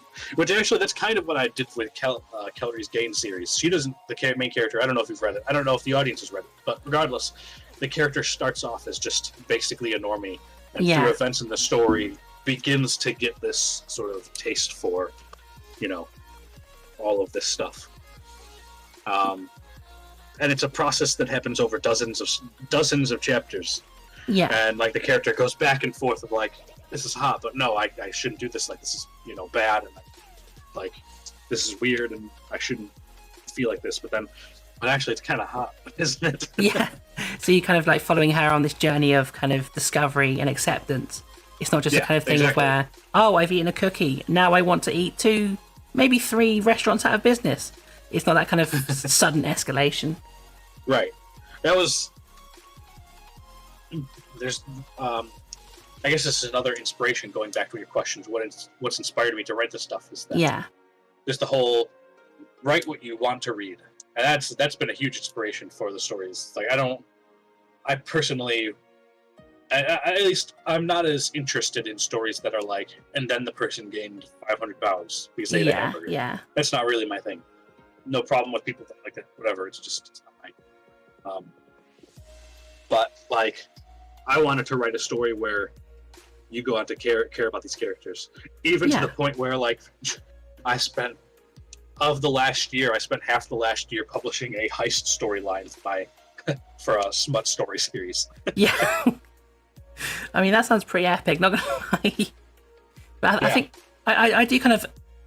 I'm coming off the preference of your kind of writing as someone who kind of has a real life connection to that stuff. Like I can read some things and maybe like this doesn't make sense. Like, oh, she was absolutely massive, the size of the room. She's 200 pounds, and I'm just like, I can still sprint at 200 pounds. What are you on about? Like, and I weigh. I can tell you how much I weigh right now. Do it every day. I weigh 218 pounds. I ran 3 miles today in 90+ degree heat. So like impressive. 200 pounds isn't like so crazy unless the person is also like tiny. Yeah, like I weigh 365 and I had to stop multiple times just walking up the road to get my vaccine. So there's a bit of a difference between kind of 200 and 300 pounds. Oh, absolutely. One of the things I've done with my stories is I've actually done a lot of math to figure out like sizes and stuff. Yeah. Like the people, I guess I don't blame people for not understanding the inverse square law, but people don't pay it like don't keep that in their minds. They're not aware of that concept. Yeah. So like 20 pounds on someone who weighs 100 pounds, that's a lot. Yeah. 20 pounds on someone who weighs 300 pounds, you probably wouldn't even be able to tell unless you were like had like photos to compare. Yeah, exactly. Yeah. So like the bigger you get, the less. So it's basically the inverse square law is that as surface area increases, volume increases at a different rate. Yeah, exactly. And so to get bigger surface area increases, like you need more and more volume to actually do that. And like, so some of the math I've actually done was like, so someone with a belly the size of like a beach ball, like a beach ball. Yeah. Not one of like the big ones, not a small one. Yeah. Someone like that, which is huge for a normal person. But like that's like 100 pounds, 90 pounds, somewhere around there. Going up to a yoga ball, which isn't that much bigger of a ball, maybe twice as big. Yeah. But it goes up from like 100 pounds for that size to like 500 pounds. if someone had a yoga ball-sized belly, and I've done the math on that for my stories. I think more people need to do the math, I think, because I think that's something they kind of forget to do. Do you ever kind of look for kind of real-life reference, like, say, places like Phoebe or kind of any gainers on Twitter or any place like that? Do you ever kind of... I do try to find references whenever I can. In particular, one of my characters, Myri, or one of my stories, she is, I think, the most belly heavy of all of my characters. Yeah. Like 90% belly and 10% fat goes everywhere else. Like that's like to an extreme for story reasons. Yeah. Definitely justified story reasons, and not, because that's what I want. But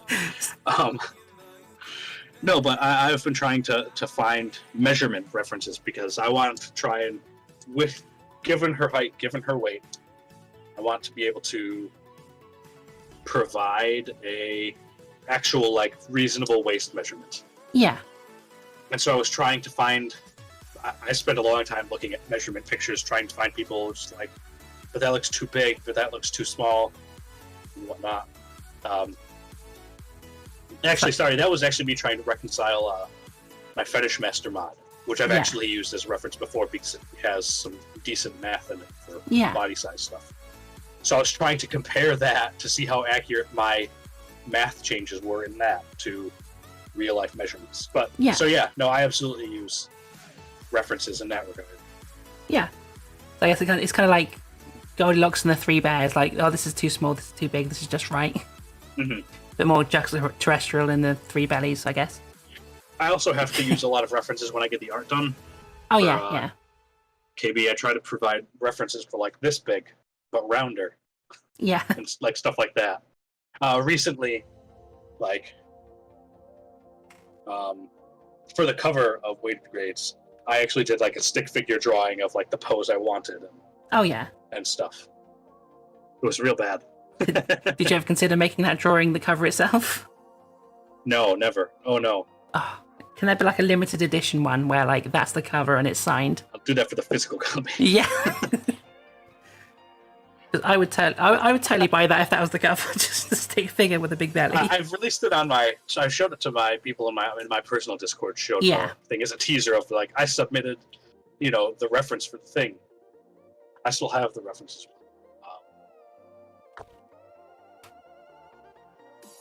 Let's open up my stash. It might still be there. Ooh.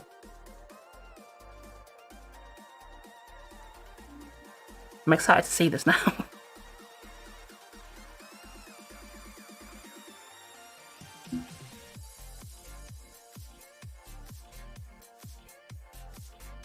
It's not in my stash, but I can get it into my stash.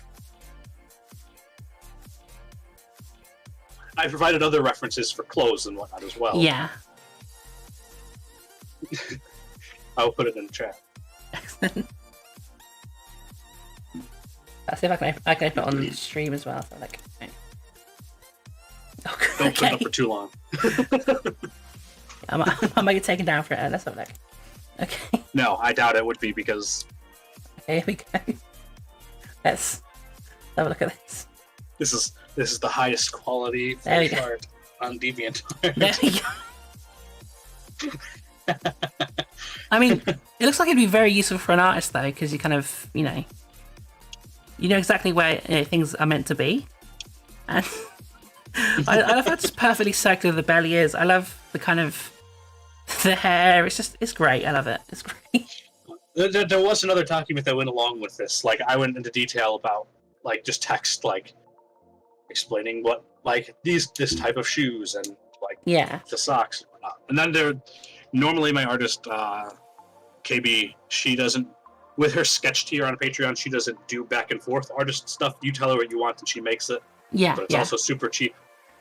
So that's a thing. Of course, yeah. But with this one, since I paid big bucks for it, like for color and detail and shading. Yeah, I mean, it looks great. Like, it looks fantastic.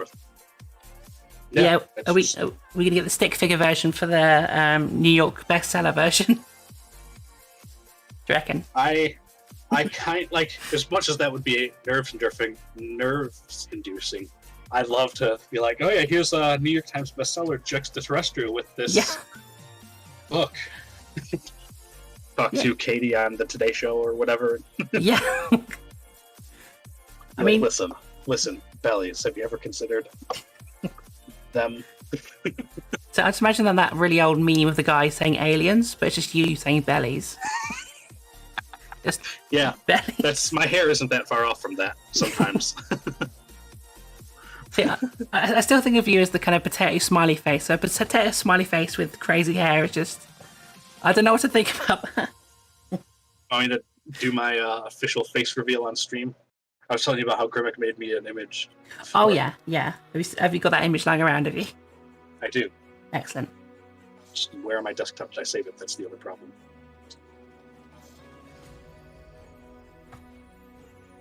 Not there. Oh. I hope everyone in chat is ready for this.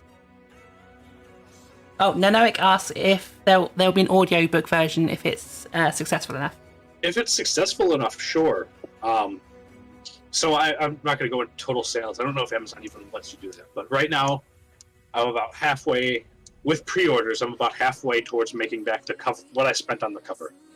Ideally, I'd like to make more than just the money back. Yeah. But I'm half. If I can get the money back on the cover, that'd be great. But if it does really well, like an audiobook, sure, that'd be cool. Yeah. I don't know who I would recruit in the community to do it, but I could. There's definitely people. I think Swell. I think Swell Reads is a group of people. I think this is one person. They've definitely got people who do kind of audio content. Mm-hmm. I've seen something around, like Vale City, for example. The opening and some of the scenes has voice acting on that. So it's there's people around that also, if you're willing to throw money, I'm sure you'd be able to get people to do whatever you want. Yeah, go on Fiverr. I'm sure there's plenty of people who just chuck money at and they'll be like, yeah, sure, fine. Well, I can't find it. I will just have to save a new copy. Save image. In the meantime, people will just have to enjoy my rendition of you as Johnny Depp with a potato face. So just to give you context for the base image, it doesn't actually have my full face on it, but I have very curly hair. Yeah. And if I so desire, when it's at the right length, after it's dry, I can comb it forward to give myself a huge afro. That is fantastic. Here it is.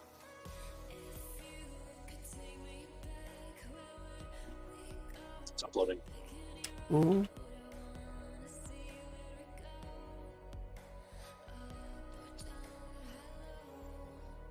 I just Grace Pause asks in chat what made me choose the potato smiley face for my avatar, and I don't have a good reason.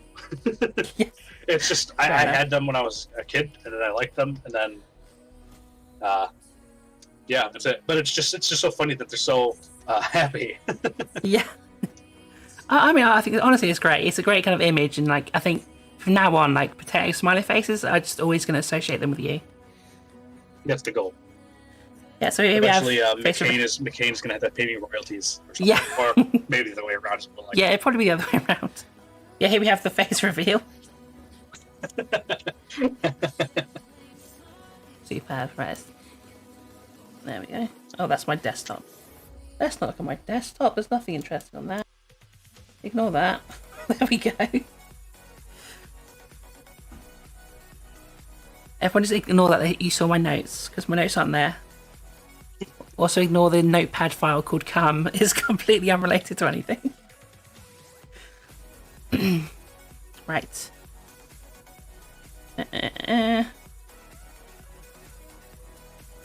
I forgot where we were. Potato smiley face. We were something. Oh yes, before that. That's the one. I interrupted you talking about the face, and then that set on a tangent. I don't remember where that was before. The wonderful thing about tangents is you get lost in them. But continue on from the smiley face thing. What do you reckon you would have chosen as kind of the avatar of you if it wasn't a potato smiley face? I do have I have at very short periods of time used pictures of my characters. Yeah. Ironically, one of the so like I'm terrible about picking names. Yeah. Especially in like RPGs and stuff. Oh, yeah, I know the feeling. Because I've constantly try and like figure out like connotations. Does this thematically fit? Does this sound good when you say it? That kind of thing. Yeah. And so I'm terrible at picking names for RPG characters. But ironically, having all of these characters as my own, like I'll use one of the characters from one of my stories. Yeah. Whatever as that. So if I had to pick another avatar, I'd probably be one of my characters. Like yeah, that makes sense. GG Mayhem asks, wasn't your name like Dovacom or something else before? Yes, it was. So the first time I posted like adult content was my French Master Mod, I don't know, 2015, 2014, somewhere around there. Yeah. And I did it under an old username. I had a few usernames. That username was... I will tell you the edgy origin of it from like 10, 11-year-old Juxtaterrestrial. We love an edgy origin. The word Doom. Yeah. Split the word Doom in half and put the word Havoc in it. That was the username. But for a long time, I used that username as just my, adult stuff alternate username. Yeah. I always cut myself on all that edge. I mean, it's great. Right. And then when I started to get, more involved in the community. Yeah. Like when Weight Gaming, when I got made moderator, I ended up like this. I need a better name. This is dumb. Yeah. So I switched to Juxtaterrestrial, which is a reference to the ABC Family show Middleman, which no one has seen. That was going to be my next question. Yeah, and I also have never seen that. It's in the same line as sort of like Firefly, where it got canceled after one season unceremoniously, though it didn't get the attention of it. And it's basically a tongue-in-cheek Men in Black. It's a comedy version of Men in Black. Oh, okay. And so there's an organization, the Middlemen, which acts as a sort of intermediary between regular people and OTSTK, which is the Organization Too Secret to Know. Oh yeah, yeah. And anyways, it's a very small agency. It's like a small business, basically. Yeah. But there's a titular character, the Middleman, that ends up recruiting the primary protagonist, Wendy Watts. And he's like a super, like just super nice, super kind, like almost like milk toast office-y type character. Like doesn't swear. He uses ridiculous things, like ridiculous sayings or physics. That's probably the wrong. But like Wendy will be like, "Are you serious?" It's like, "I'm as serious as a hefty bag full of Rottweilers." Yeah. These are the ones that I always think of. Yeah. I'm glad someone has seen it. But anyways, one of the sayings, someone mentioned in chat they'd seen it. But one of the sayings that the character has, it's like, "We're the middlemen. We protect the world from all threats, intra, extra, and juxtaterrestrial." And juxta doesn't make sense in that context at all. And I just find that funny. That's why I chose it. It's nonsensical. Yeah. I guess if you really stretched it, it could mean like a terrestrial from another dimension. So like, because it's juxta is sort of like juxtapose. You're putting something next to it. Yeah, it's like I guess you could kind of use it to justify as like a juxtaterrestrial is someone from a parallel universe. Yeah. Or maybe it's someone from a moon, because a moon is technically a different body, which would be an extraterrestrial, but it's also a body that's close to the parent body, so it could be that. Or it could be just the terrestrial next door. Yeah, it's like, it has many interpretations. Have you ever thought of slipping in a reference to that show in any of your writing? Yes, Zen is juxtaterrestrial. That is me. Yeah, but in your actual stories, have you ever? I haven't thought about that. No. most of my stories are pretty grounded in reality, or at least somewhat so. Though, actually, I have a fantasy story series that I'm outlining and writing. Yeah. One of the things I've been noticing is that there's been declining viewership with the Belly Literary Universe, the stories with Kellery and Myri, Valerie, and all the IE ending characters. Yeah. But I've been noticing declining viewership. Like, the first story has thousands and thousands of views and favorites and stuff. Mm-hmm. But as that goes on, the viewership declines. This year in particular, this past year's been rough on views. Yeah. So I figure if I start another storyline, then people can read it without having to read 3 Harry Potter works worth of smut. Yeah, that makes sense, yeah. I guess it's kind of like sequel syndrome. I find that with my videos sometimes. Like, if I do like a series of videos, if the first one does well, the second one will do slightly less well, the third one will do even worse, and I'll continue the more kind of I do. Yeah. I mean, that's true with pretty much any long-running show. Take, like, Critical Role, the Dungeons & Dragons show. Yeah. It's like top-rated episodes are like the first episode in the series, and like the last episode, with in between, it slowly declines, and it spikes back up at cool moments, and then it declines and stuff again. So, but this new fantasy series, I hope, would be a way to let more people like be at the ground floor, like oh, it's a new thing, so they could be. Yeah. And that would maybe a reference to a Juxtaterrestrial could be worked in there. Yeah, I think that would be fun. That would be fun because like you'd know what it was, and anyone who kind of knows the show would know what it was. Right. So it's like a secret like Easter egg for those who know what it's about. I think Mako was the first person I've talked to who has seen that show, besides the person who introduced it to me, one of my friends. Yeah. This is the first time. I recommend it. It's a funny show. It shouldn't have been cancelled. Yeah. Was it just one of those shows that was kind of perhaps before its time? I think definitely that's part of the case. Yeah. All of the episode names are absurd. Yeah.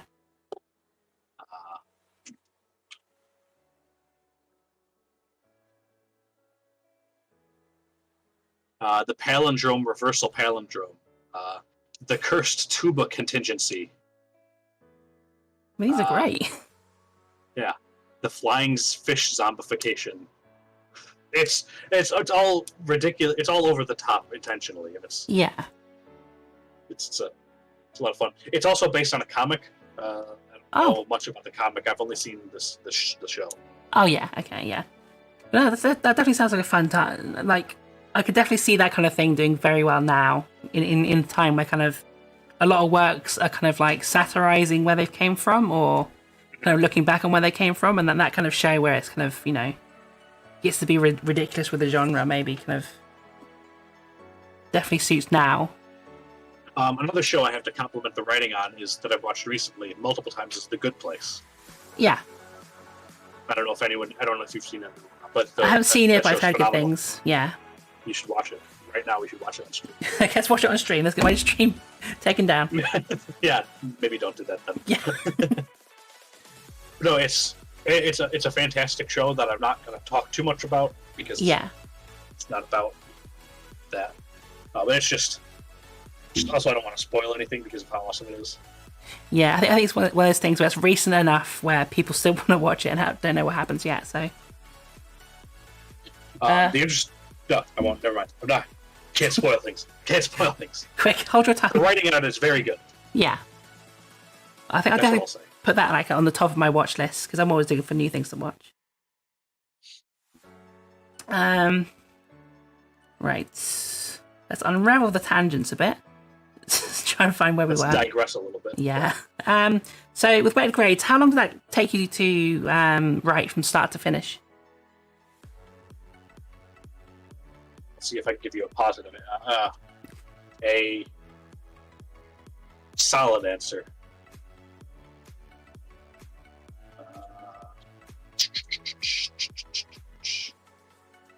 My outline was last edited on February 3rd, 2021. When was created December 27th, 2020. So 6 months. is what it's taken to from the very, very beginning to publishing will be about 6-7 months. Oh wow! I guarantee that the outline, probably didn't get started on that for like really get down to it for another month or so. Yeah. Do you find that kind of once you've got the ball rolling, it's fine, but getting the ball rolling itself is a difficult part? Oh yeah, it is. Yes, definitely. I have ADHD, and I can go into that a little bit more. But the I wasn't constantly writing that whole time. One of the important things about writing is to write a thing, then shove it in a drawer and let it sit for a little while. Yeah, let it marinate. To come back when you read it again, to read it with fresh eyes. Yeah. That's super important. So there was times where I wasn't doing that, and then there was also times when getting the art done, and then I couldn't work on releasing the book more when the art isn't there. Yeah. Though I sat on the art for a long time before releasing it, which it sucks because when you buy a new art from someone, you want to be like, look everyone, look, I did a thing. Yeah, you want to show everyone it. But yeah. I wanted to release it when it would have the most impact. Yeah. I think it was for the best, but in my mind, I was expecting it to kind of take far longer to write. I thought, oh, maybe it was sitting in the drawer for a year. Maybe it's just because I struggle to kind of get things rolling in a timely manner. No, I totally relate. Truth be told, my goal was to get one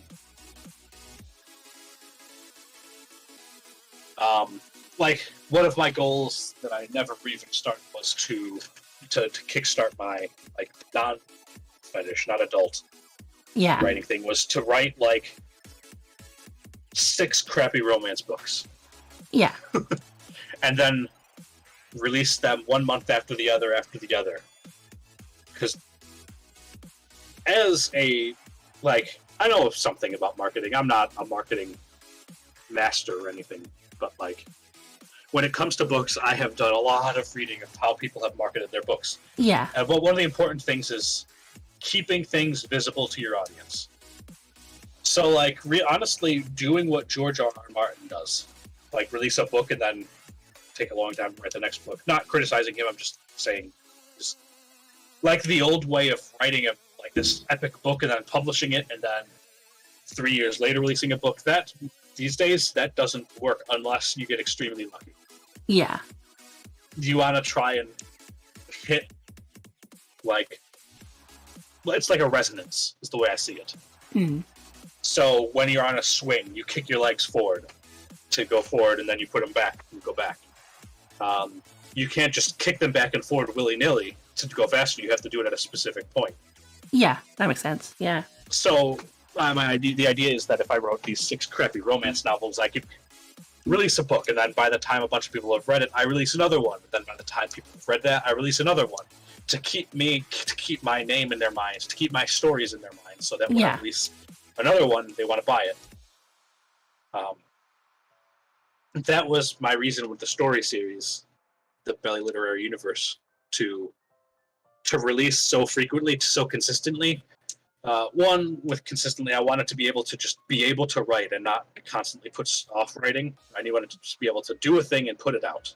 Yeah. But also having things twice a week, I wanted to be bam, bam, bam. You got to read the next thing that I'm writing. You just got to be there constantly. Yeah. It's kind of more ever present in their minds to get to reading. So that was one of my writing goals that I never got started on, writing those fetish novels. This goes back to another question. The other question you were asking was, is it easier to write fetish material versus non-fetish material, or something to that effect? And honestly, I think it is easier to write fetish material for me. I guess there's more immediate reward during the writing process. Yeah. I'm speaking in innuendo. Yeah. Yeah. I get you. But there's the more immediate sort of, not even just that, the more salacious part of innuendo, but like it's more immediately rewarding. It's just like, oh, I really like this. When I'm writing my fantasy novel, sometimes it's just I spent 4 hours perfecting a scene about that is getting some important information across, and that can be really, really hard to like sit down and actually do. Yeah. Wow. Yeah, definitely makes sense. What the question was. I thought I'm just kind of trying to soak in all the kind of the writing tips, because like you're a fountain of kind of knowledge when it comes to this. And I sadly get to speak to kind of people who kind of write. So I kind of never know what the best thing to do. So kind of going on tangents is immensely useful for me. Mm-hmm. I mean, from most of the time, if someone wants to message me and ask me about writing, like, I'm happy to offer my advice. I don't often read a lot of stuff, partially because I write because I want to read what I write, but a lot of people don't write the way I do. Yeah. So, like, my advice if someone is going to give me a piece of writing to look at is be like, this needs to be at least 10 times as big. Hugh Zoolander. This needs to be at least 10 times as long. It needs to have more plot. But, like, I'm also hesitant to tell people how to write prose because I'm not officially trained on that more than a little bit of college level creative writing. So yeah, of course, yeah. I guess it comes back to the kind of writing what you want to read. To use Dungeons and Dragons term, I am a sorcerer in the writing world, not a wizard. As someone who's never played D&D, I do not understand, but I'm sure plenty of people in chat do. I will not go into a Dungeons and Dragons rules tangent. I will resist that. I mean, you're welcome to. Like, we've got time. So, the casting in Dungeons and Dragons goes back to Jack Vance, one of the primary writers in one of the early versions.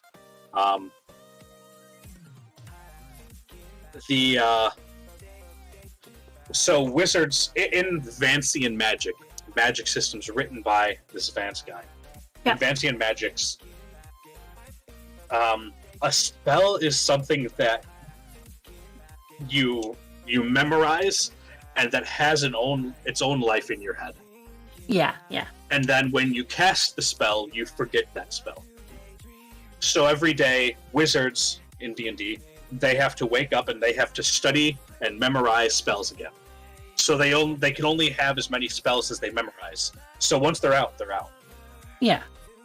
Sorcerers, on the other hand, they have much fewer spells. They have much less utility. They know a few spells.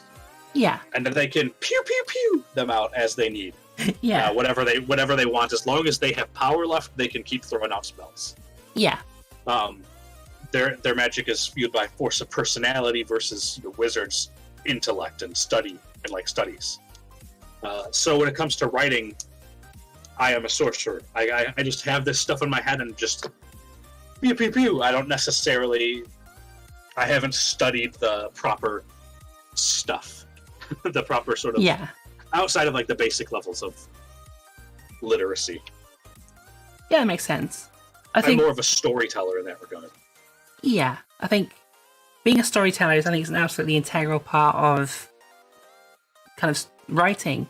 I think it's one of the best skills to have to connecting to a reader.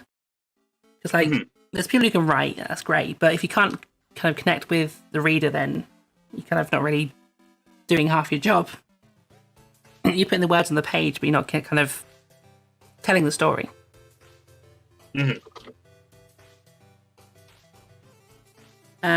Right. We've covered so much. I didn't realize how much we've covered. So are there any sequel plans for Weighted Grades or a cinematic new universe in the pipeline? No, I wanted it to be a standalone product.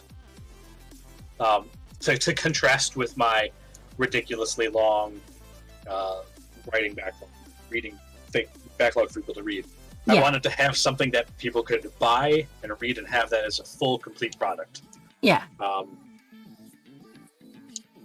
not necessarily opposed to a sequel to the story like that, but like, I don't know where the story goes from there. So like, the most important part is I can't write something without a story to it. Yeah. Like, I think one of the hurdles to writing 6 crappy romance novels to try and profit off of that is like, I don't want to write the same novel 6 times or whatever with the same sort of like by the books plot. I want like each something to like give something to the reader to be interesting. Yeah. A reason to pick it over another book. Yeah, exactly. So like at least at this point, I don't know what that thing is for the weighted grades the sequel. And I definitely like I could do a thing where like, oh, they have a falling out, Ian and Annie falling out, and then they have to overcome that. But like, I don't want to do that. I don't like that. I don't like that kind of story. Yeah. Emotionally speaking, I don't like stories where like, how to put it. I don't like stories that just lean on like romantic tension, like for the sake of romantic tension as plot points. I don't know if that makes sense. Yeah, it absolutely does. The kind of situations where it could be solved. Me, and I don't like it. Yeah, it's like the situations that can be solved with 5 minutes of communication, but it's like drawn out to an entire book or film or whatever. I guess on a more deeper level, take Game of Thrones at that perfect example. Yeah. Sort of a bedrock principle of writing is that you have bad things happen to characters so that when good things happen later, you cheer for them. It's a cathartic experience. Yeah. It's like, woo! Like the bad guy got his comeuppance by the good guy. Yeah. And Game of Thrones, I think, takes that to an extreme level. To a level that makes me turn off from the series, because bad things happen and then bad things happen and then a good thing happens, but then that good thing can't last because more bad stuff has to happen. Yeah, like the catharsis isn't worth it because there's just too much bad. Exactly. Like it's just... It was one of the 2 things that really prevented me from loving Game of Thrones. I liked it. I liked the characters up until the end. I liked the story up until the end. But like one of the big things that prevented me from getting attached to those characters and feeling that loss that other people does is that like I know that bad things are going to happen. Yeah. And so like when a romantic arc, when 2 people get together in romance type stuff, I don't like seeing them split apart. Yeah. I just know they're together now and they can't never not be together because this is life. Yeah. Like you don't want that kind of catharsis kind of undone just for the sake of progressing a story. I do plan, I don't plan on doing a sequel, but I do plan, if this is successful, on doing other stories like this, other standalone stories. Oh, yeah. I know some of the other writers in the community, Molly Cobble's Erger's partner, I think. I'm not sure of the relationship between them, but like they are affiliated in some way. But she has put out a bunch of books on Amazon, and I actually consulted her back in December, but like, hey, like, do you have people buy stuff on this? Like, whatnot. But like, so what they've got going is that they have so many books out, they keep putting them out so much that even if each book maybe only gets like a sale or 2 every month, if you've got 10 books on there, that's 20 or 30 sales total. That's like $40, $50. That's extra, maybe more, depending on how much you got out there. So like, ideally, I want weighted grades to do well on launch, but then also that continues to be there and people keep buying it and reading it and stuff. Yeah, so it's kind of building a nice foundation and then kind of building on top of that, and then it kind of, builds itself almost. And then once I put out a bunch of those books and I finish my my real life fantasy, I could be like, buy this book or I won't write anything again. Yeah.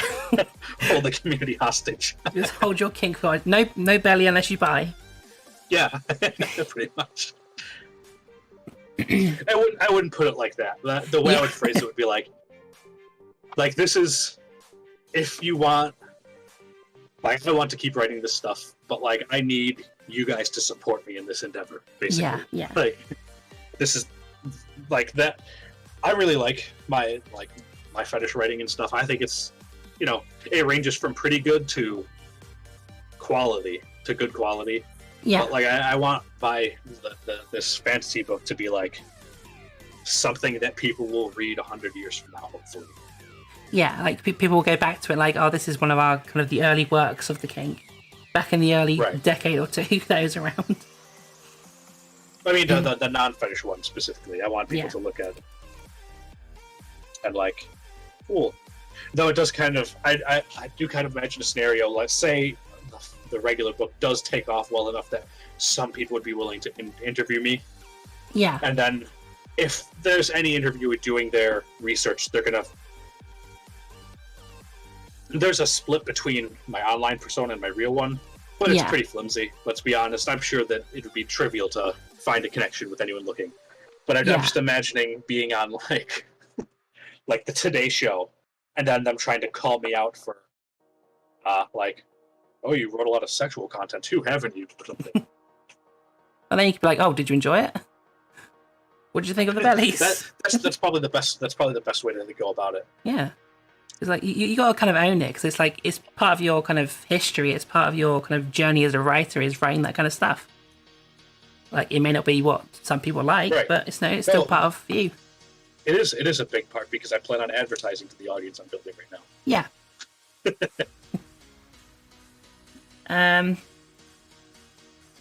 Oh, this is a question I haven't got written down, but just came to me due to my stupid cinematic universe joke. If there was to be a live action version, who would you want to play the characters? I honestly don't think about that kind of stuff. Like even with my fantasy novel, I know some people when they're writing their books, they like to cast them. Yes. Who would they do it? And that's not really a thing I do. That's with the exception of with my fantasy novel that I'm writing. I think if I could cast anyone, I'd probably cast I can't think of his name. The actor who plays Drax in Guardians of the Galaxy. Oh, what's his name? Dave Bautista? Yes, that's him. Yes. The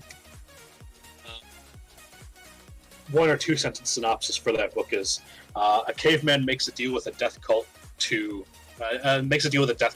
He'd give his life in exchange for them sparing the lives of everyone in his tribe. They make him immortal so they take the deal. They make him immortal so they can kill him over and over again as a sacrifice in like ancient occult rituals. Yes. But then he eventually gets freed from that. Due to the ritual he went through, he is bound to a magical dagger that whenever he dies, it brings him back to life. And now to earn someone else has that dagger, not the cultist, but an invading warlord who defeated the cult. Now has that dagger. He wants that dagger back from that. So in the novel's about him getting the dagger back so he can be free. But so the main character is a big beefy caveman, or caveman isn't accurate, but like a tribal nomad. A Neanderthal equivalent.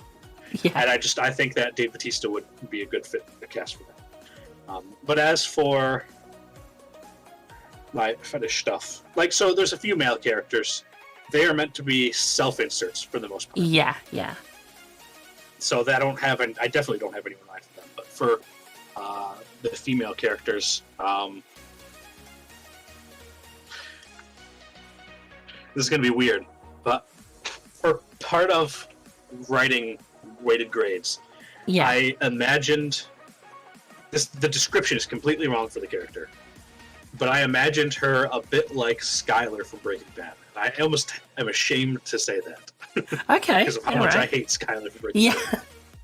She is not a fun character. Right.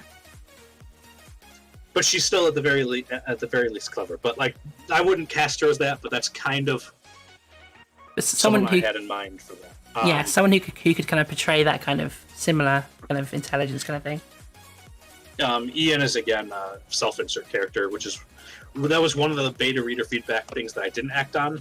They wanted some more description for Ian, but I wanted to leave that as sort of blank as possible to let people in. to let people sort of put themselves in that place.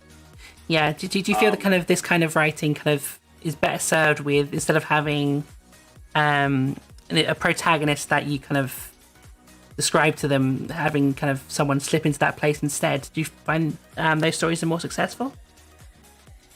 No idea. I don't have much. I don't have much to compare to, honestly. Yeah, that's fair enough.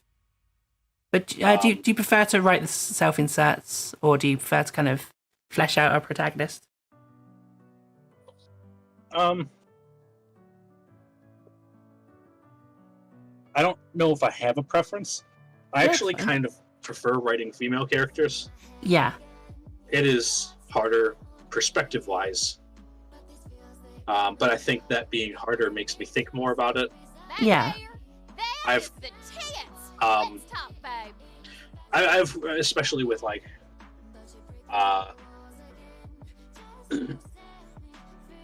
drink water for the boys. Thanks for following. Yes, love the name. With Kelry in particular, I've spent a lot of effort reading, especially when it comes to like erotic content. Yeah, I've spent a lot of time reading about like women's experiences, like sensations and whatnot, and try to empathize with that and try to bring that to life in the writing. I hope that it's been accurate, and you're at least close enough to accurate to not be on like men writing women the subreddit. yeah, of course, yeah. From what I've read, is very much the case of this does feel kind of a lot more real. I've read some where kind of it's definitely a guy writing a female, and it comes across like that so bad. But I find you do write very well. No, I appreciate it. Actually, on Wattpad, I think half of my audience is female. Yeah. That might be more just due to the demographics of the site, but that's true. So I'm happy about that. But we like to read. Reading's fun. I can only hope that I do it justice, and I've tried to ground it in the sensory experiences rather than than anything else. Yeah, I think our kind of kink is definitely more ingrained in the kind of sensual experience as opposed to the rumpy pumpy, should we call it? It's more about kind of how it feels, rather than kind of any direct action, apart from things like rubbing Big stuff. Dick go boom. Yeah, instead of let's make a mess, it's like let's make a mess with food. Yeah, it's so. I don't know. I have that. I do enjoy writing female characters for that reason. Yeah. I almost in sort of the opposite way. I feel writing male characters is, I guess, a bit more difficult because I've been practicing the one thing for most of my characters. Like all of the POVs for the Belly Literary Universes are all female characters. Yeah. I don't have any male POVs. I have one chapter that's a male POV. It is an experiment I did early on to show one of the events from the love interest's point of view. Yeah. No, sorry, two. I have two chapters. Ooh. My heist storyline has two of the male characters that are sitting in. They're in the background of the series. It's all the females doing all the women doing the work. Yeah. In the story, and the two guys, they're just at home waiting for the heist to be over. Just like, yep. How's it going? Yeah. Yeah. That was a fun chapter. Mako asks, have you thought of weight gain horror one-offs?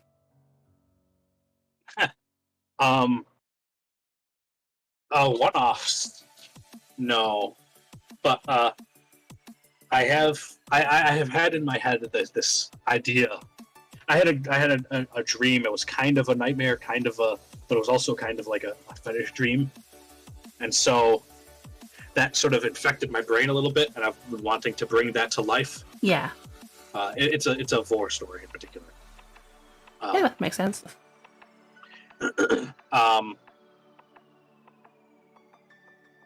Oh, another good question. So, yeah, I saw it.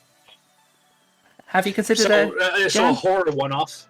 Yes. No, I do have an idea for an epic story. Yeah. That's a Lovecraftian horror vor / weight gain story.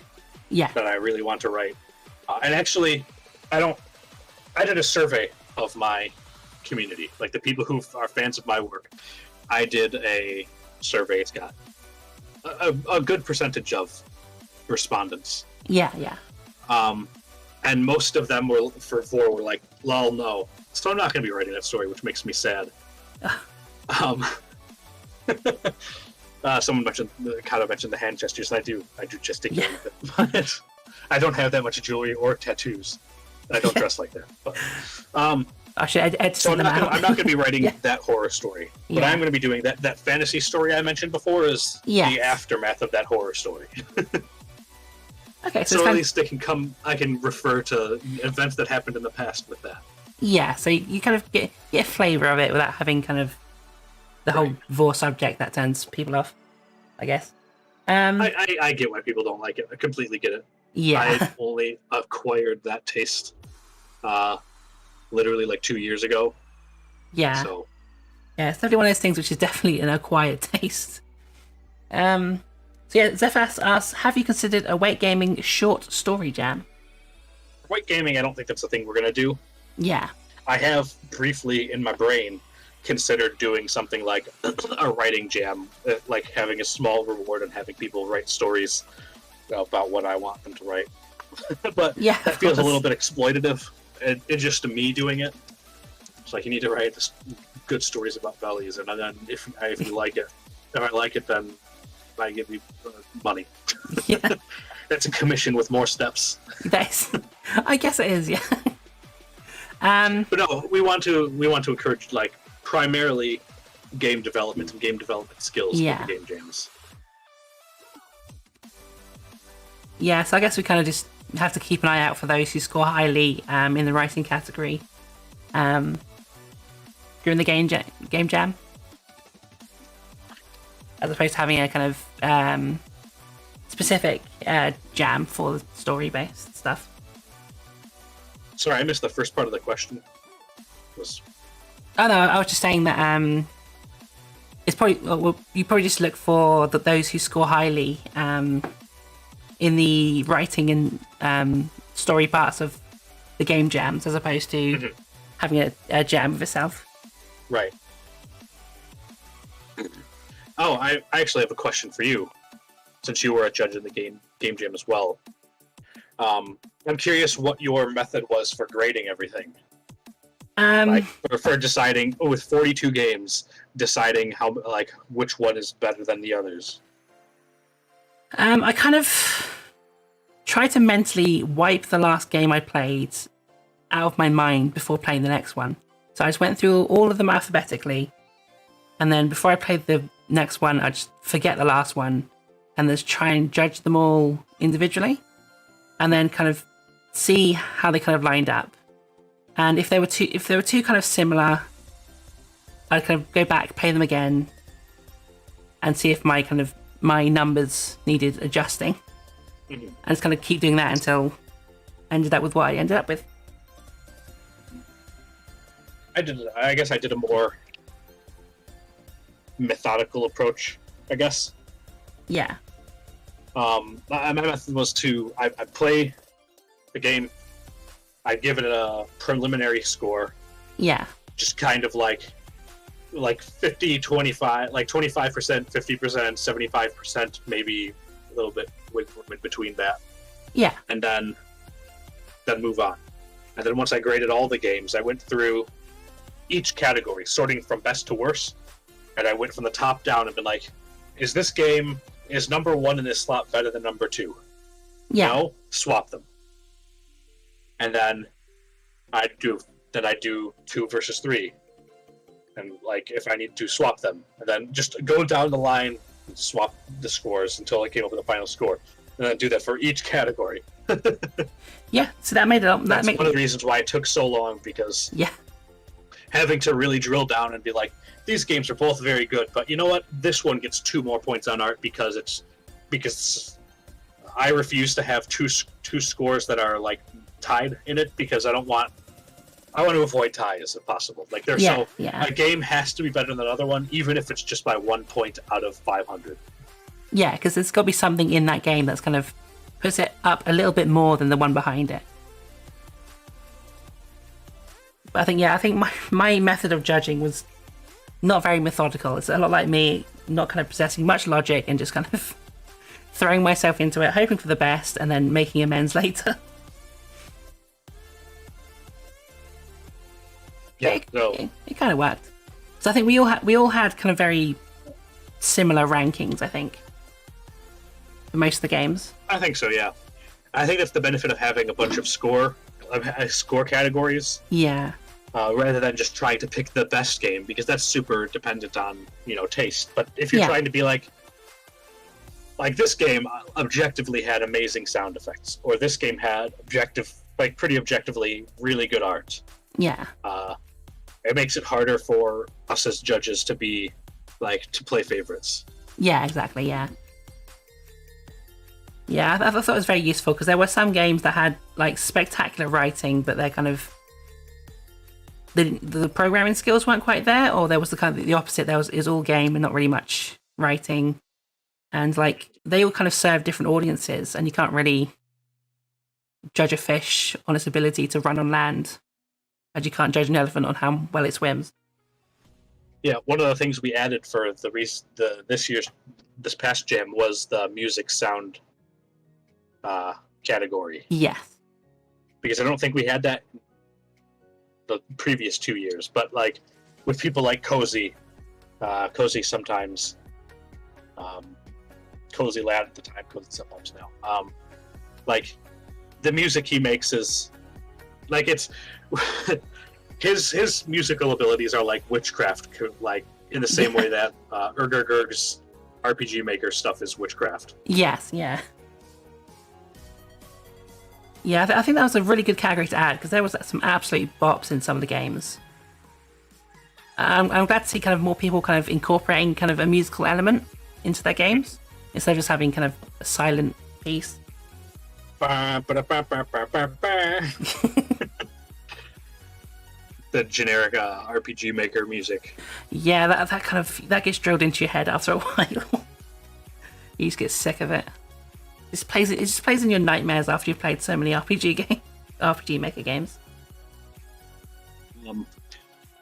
Moonslash X, hey, good to see you. He asks what impact do you think fetish books on Amazon will have on the community? Do you think it will help become more mainstream? I mean, I guess that's part of the goal. Make the normies realize how superior belly content is. Yeah. On a more serious note, I don't think there's already weight gain content on Amazon. I haven't read most of it. I haven't read any of it. But from I imagine some of it's pretty good. From Molly Coddles, I know she does good work. I haven't read her stories, but I have read some stuff she's done, and that's very good. But then there's some that's very clearly bottom of the barrel, fanfic quality stories. That have just been uploaded with stolen photographs. Yeah, that's the worst. That's there. So hopefully my story can help make this is a quality product that someone actually invested some time and money into. So hopefully that helps. And if I'm able to keep it up, then that would help as well. But I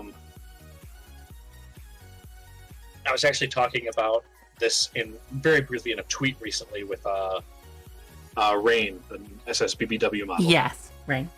And she was talking about my point is that look at statistics, America and the UK and Mexico, and most countries are fatter than they have ever been. Yeah. With something 60% of people either overweight or obese or more. I want people to be happy and healthy. Let's get that out of the way. I don't want people to be unhappy and unhealthy. Yeah. Regardless of how it may, how much I may enjoy certain aspects of that. But I don't think that problem gets solved with negativity.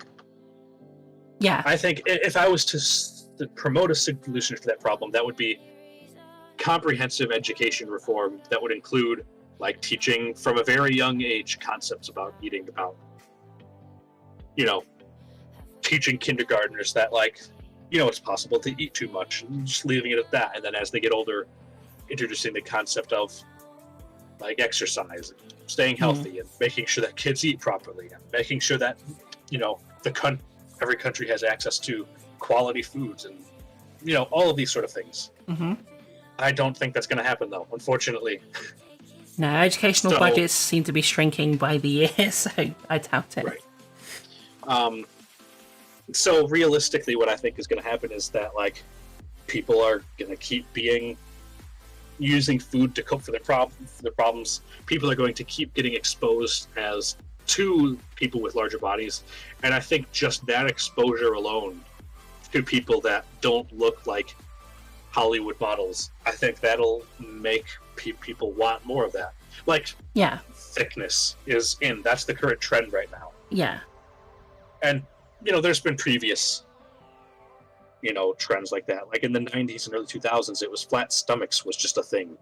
Specifically, that was like a thing with like music videos having close-ups and stuff. So I don't know. Maybe thickness is just a fad and it will go away as an in thing to be attracted to, but I don't think so. Yeah, I think it's probably a bit longer lasting. Can help that along then.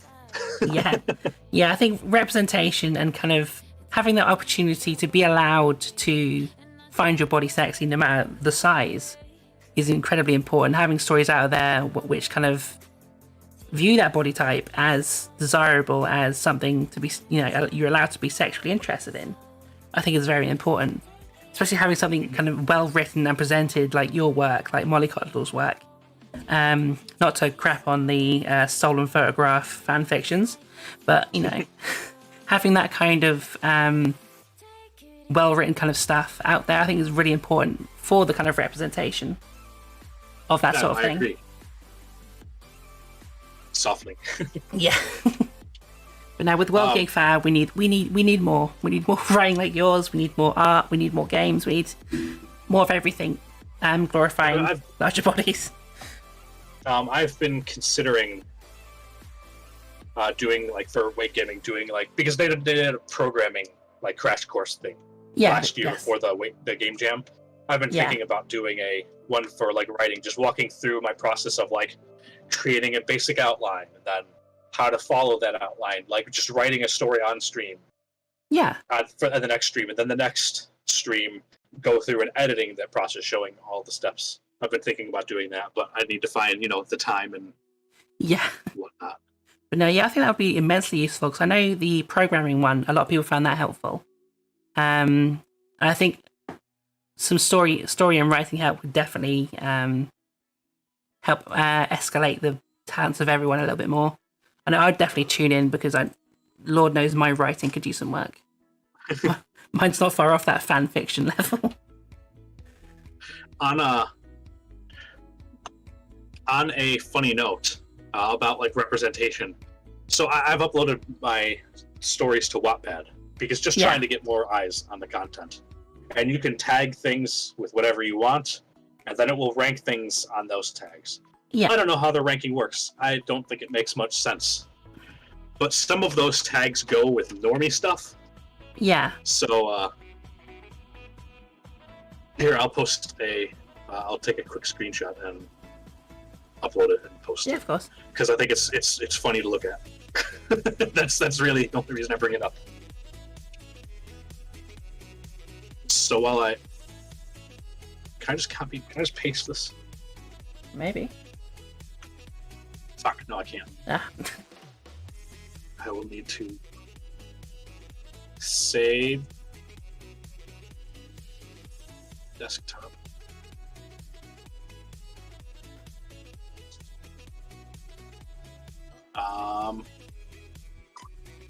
Is it working? Stash. Oh, so anyways, the category that this is in is round. Okay. Yeah. For obvious reasons. Yeah. And then This is the top 6 in round. Most of it is like Knights of the Round Table, King Arthur stuff. Yeah. Like Merlin. Yeah, you've got. And then now 3 of the top 6 are my erotica stories. No, we're fine. Yes, you got your stories. Then you got like kind of fantasy stuff like Merlin. You've got. Yeah, I mean, I guess round is like when I think of round, the only thing I think of would be belly. It's like, and with fantasy, maybe the round table. But yeah, that's what it is. It's like Knights of the Round Table. Yes. But I mean, maybe some Merlin fans. It doesn't have the mature tag, so if someone's just looking for Knights of the Round Table and they're, like a normal person that don't have the mature tag turned on, then they'll be fine. They'll see their Merlin stuff. Yeah. But if they don't, then if they don't, they might suddenly acquire a belly fetish. I actually have done that for people. Oh.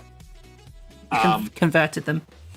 And in my one of the things I asked in my survey was one of the questions was, has my content given you a new or increased interest in a particular fetish? Has it given you a new fetish or expanded appreciation for an existing one? Yeah. And 31% of respondents, 25 people out of 79, replied with yes. And then I asked, like, would you be comfortable sharing what that was? In like a short form comment. And it's just like people are just like, yes, large pregnant like bellies or like bellies. Some people I've helped them get a weight gain fetish, which is just like, all right, that's never expected that really, but yeah. I mean, more people on our side, that's always a good thing. It's a powerful thing to have, the ability to convert people to bellies. If the number might, I don't know if the percentage is going to be maintained for like throughout everyone who watches my work and whatnot. Yeah. That gets statistical analysis, which is beyond the scope of this interview. Yeah. I mean, we could have a whole separate interview on statistical analysis. One which I am too dumb to know about and would have far less input. But I would try, damn it. So, I think we've gone through most of the questions I've had. Everyone in chat, if you could think up some questions. In the meantime, do you fancy reading a short section of weighted grades for us? Yes, sure. Excellent. Let me open up my final draft. Superb. So while you guys think of any questions you might want answered, I'm planning to read a short excerpt from part of the book. I guess the one I have in mind is from around halfway through the book. Yeah. Just to give people a taste, because right now you can read the first chapter for free.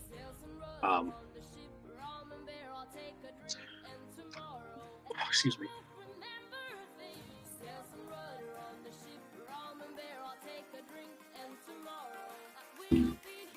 So, to give a little bit of context, since it requires a bit of context, it's been so the characters about this relationship between a college student, Ian Williams, and his chemistry teacher, Annie Keller. And slowly over the course of the story, he's been offering her sweets, cookies, brownies, and whatnot, just more and more, just bringing her. And she's been not even trying to resist, or like trying to resist, but only marginally resist these advances. And it's obvious that there's something happening between them.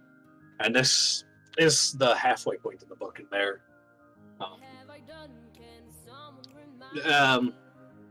there's a sort of a clandestine meeting by happenstance out in a grocery store, while he is stocking up on the tremendous amount of supplies he needs to maintain this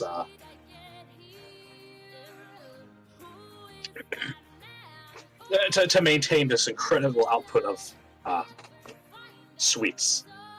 And they run into each other. Let me just find place.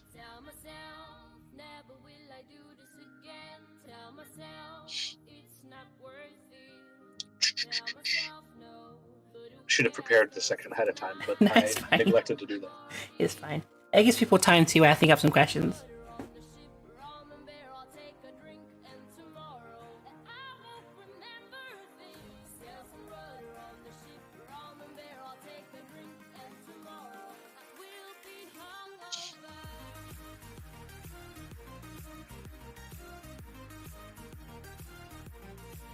I was need to highlight it.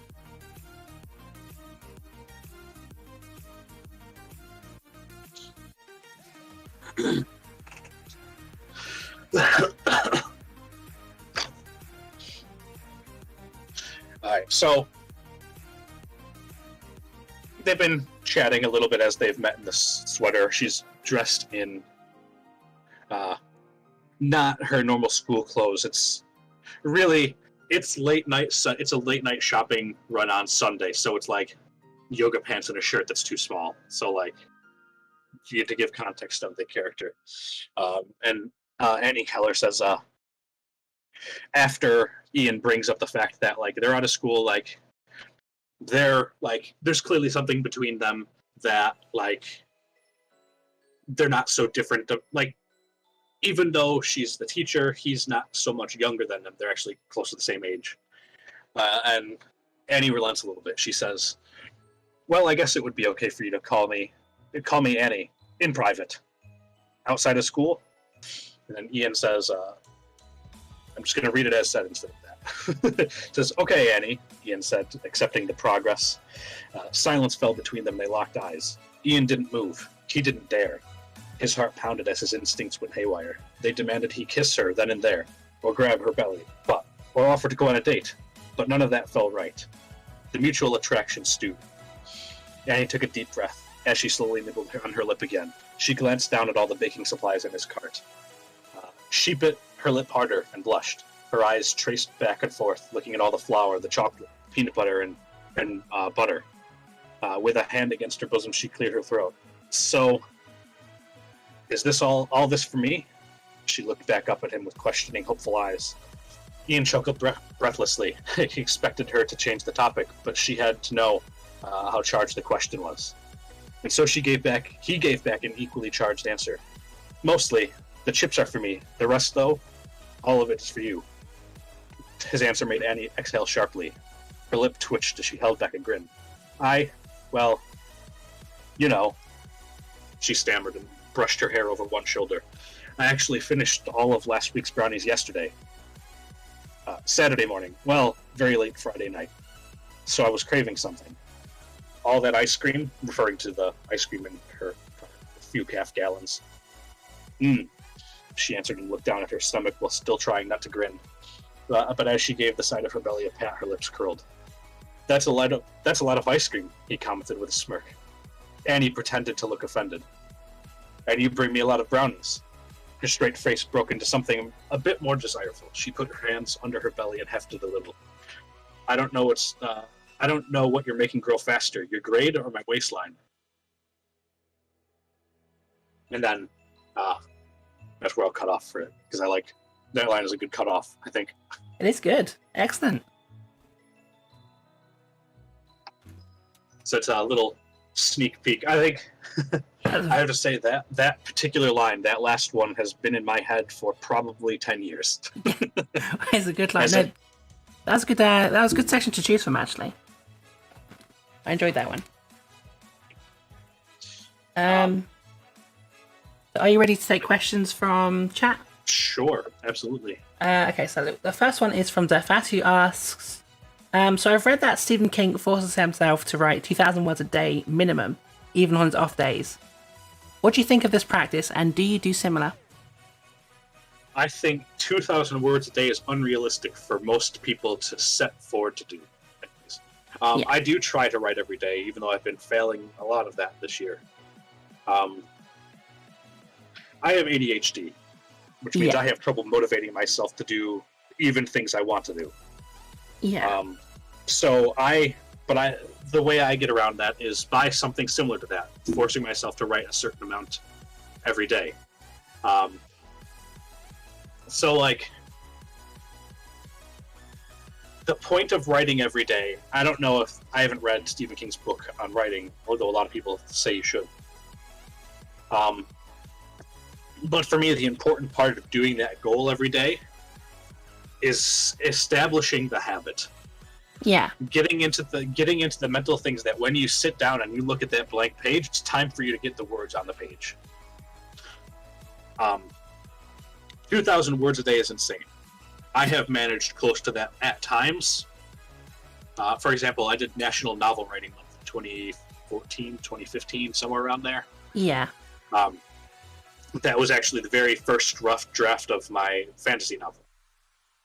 National Novel Writing Month, for people who aren't aware, is it's a challenge without a real prize except self-satisfaction to write 50,000 words in the month of November. That's 1,666 words every day on average, which is an aggressive words. But the point of the challenge is not for those words to be good; it's just to vomit those words onto the page.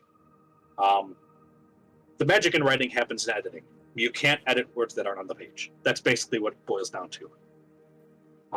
That was when I learned that maybe I am capable of writing.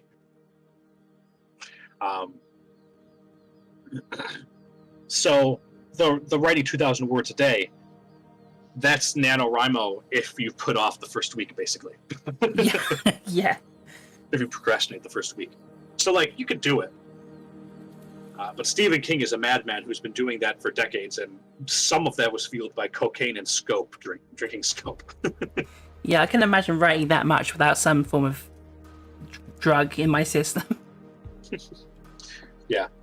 My goal is different. My goal is 100 words every day. One of the hardest parts about writing is sitting down and actually starting to write. That's the hardest part. Yeah. Once I actually get down and start writing, you have a flow. One sentence comes, and then you know the sentence that comes after that, And there are exceptions. There are points where you get stuck on something, like a particular description or a plot point. Or in my case, coming up with a name for something that I hadn't anticipated needing to name. Yeah. But getting 100 words of setting that as your goal, like that's 3 sentences. That's easily achievable. And if you're having a bad day and that's all you can manage, that's not so bad. Yeah. That actually is one of my favorite pieces of advice from Caballo Blanco, the white horse. He's an ultra marathon, or was. He passed away a few years ago. He's described in the book Born to Run, which I recommend. Which maybe not in this community, probably isn't it, but it's an entertaining read about ultra marathons and barefoot running, which I do. But his advice is start with what's easy, because if that's all you can manage, that's not so bad. There's more of it to that, but I think that's just a great outlook on life. So, like, start with 100 words a day, and if that's all you can manage, that's not so bad. In 100 words a day in, like, a year, that's a novella. Like, that's something around the length of weighted grades. This one. Yeah. There's George R.R. Martin says there's days where he only writes like a sentence at a time. And when I realize he's, kind of been a long time since he's released a book. Yeah. That's probably due to other problems, not just the writing every day. Absolutely, yeah. So writing every day, great. 2,000 words a day, that's setting yourself up for failure. Because you're going to try and write that and then fail and then and then you're going to get discouraged and be less likely to write going forward. One of my other pieces of advice is I have a Google spreadsheet that has a bunch of goals along the top, and each day I mark yes or no if I achieve them. To sort of gamify that process. So me getting those 100 words down a day means I get to put a bright green yes on that chart. Yeah. Me failing that means I get a big red NO. And having that chart allows me to identify patterns, like if I have a streak, then something's going wrong, and I should try and figure out what's going wrong. Like, why is this? Why am I failing to meet this goal when I was meeting it before? Yeah. So yeah, that's my advice in that regard. Yeah, so instead of writing kind of 2,000 words a day, it's about kind of setting yourself a personal target from what you know you can achieve with your abilities, as opposed to, you know, going on a coke bender and writing 2,000 words a day until you've got a whole series of books out in like a month. Right. I think I've written like 5,000, 6,000 words in a day. Pretty decently as well. But that's like, I'm trying to think of a gift that explains what it's like. Yeah. It's like the episode of SpongeBob where he tries to write the paper for boating school and he's just like, I'm doing it. Like, yeah. It's very much like that energy. Yeah. You got the greatest "the" ever, but there's nothing else there. No, but with the writing, at the very least, it's because I've got a great outline for that chapter. Yeah. And like the content is compelling, like it's the climax of a scene and it's of a moment in the story, and I'm able to just get it all on the page. Or it's an aggressive conversation between two characters, which is one of my favorite things to write. Yeah. Zephas also asks, who is your favorite writer? That's kink or non-kink, I'm guessing. I am a bad writer in that I am not super well read, so that doesn't help with coming up with a writer. That's actually a piece of advice that I have sort of a Bewick about writing. I get to that after though. I like H.P. Lovecraft. Yeah. Even though he was a terrible racist person in life, and that's reflected in his stories. That is not the part of his writing that I like. I think one of the things I like about it is, or at least the way I see it, I don't think his racism came from. I don't think it came from a place of hate. I think H.P. Lovecraft was a man who was afraid of everything in the world. He was a terrified man. He learned about the frequencies of light, and found out that there was lights that human eyes can't perceive, and that scared him. Yeah. And he wrote a story about it. It's one of my favorite stories, The Color Out of Space. So I think the racist stuff that comes from his life is a result of that fear, and that's not a good thing. And that's terrible. He should be reviled for the racist things that he said, the racist ideas he had. But there are stories of his that I really like, even if it's very dry at points. Yeah. Just kind of taking... Interestingly, The Color Out of Space was I really liked the movie adaptation of it. Yeah. Assuming that people understand that it's cosmic horror and what that means. But yeah. But yeah, I know what he called his cat. We know what we called his hat. We do not need to repeat it. I don't want to be cancelled. Thank you. But yeah, I guess kind of he took that kind of fear of the unknown just a bit to the extreme. Not only in his writing, but in his views. I love what other people have done with that genre. Yeah. Like, for example, the writing in like XCOM, for example, or works inspired by his, like Eternal Darkness is one of my favorite games. Oh, I love that game. It's one of my favorite games of all time. I love how they were able to take that sort of ideas and morph them into something new and playable. Yeah. Other writers I really like as well are... I had one in my head. I really liked Andy Weir in The Martian.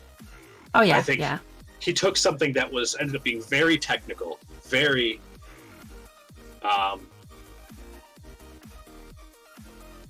very technical, very hard sci-fi, and he managed to make it entertaining, which is really impressive. It helps with Mark Watney's character just being hilarious. I was sad in the movie that they cut one of the lines that was one of the directors back at NASA is just like, what does a man think when he's been alone for hundreds of days on Mars alone? Like, what kind of like how do you cope with that mentally? And then the book immediately goes to him, and he's just like, how come Aquaman can talk to whales? They're not fish. Yeah. Oh, I wish they hadn't cut that out of the film. Now that's a great line. It's in one of the deleted scenes, but it didn't make the final cut.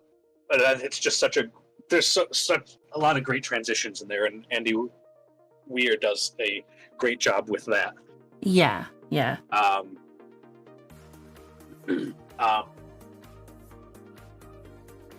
that makes sense. Sorry, Ali Broche, who is, I think most people are familiar with because of the memes, the "do everything" meme. That's her. Oh, yeah. She has 2 books out. One is Hyperbole and a Half, and the other is Problems and Other Solutions, or Solutions and Other Problems, rather. Yeah. And they were both so desperately funny. Yeah. And they deal with mental illness in a way that's not like clinical, or it's not in a way talking down to the person or anything. It's just her experiences expressed in these MS Paint quality comics. Yeah. In it, but she does it in a way that makes it funny and profound, and it's great. In particular, her second book got delayed a lot. We didn't know much about it, but she goes into a little bit into it for this in the second book, and that her sister died. Yeah. And a big portion of that book is her dealing with that. Even not directly, she has a way of weaving these stories, just weaving these individual stories into a way that, looking back on them, they're all related. They're covering a certain point, these important points in her life, and it's so funny. Yeah. It makes me cry with laughter. Yeah. That's the best kind. Like the first chapter in her first book is her writing. As a kid, she wrote a letter to her future self, and so she decides to write a letter back to herself in the book. Yeah. But at the end of the book, it's like... at the end of the letter, her, 10-year-old self is just like, write back. Yeah. And then she just goes on this diatribe. It's just like, young me, do you not understand that how time works? That I know who you were. You expected me to be able to write back somehow. That's why you wrote this. Yeah. It's very funny. That sounds good. I really like Carl Sagan. He's had a few books that have been very good. The Demon Haunted World, I think, is, even though it's so old at this point, like decades and decades old, I think that's a worthy read for anyone, just to better understand the world. Yeah, absolutely. It's not sort of idealistic. It's very much like how do we go about looking at the universe? Yeah. I know there's someone I'm missing. It'll come to you.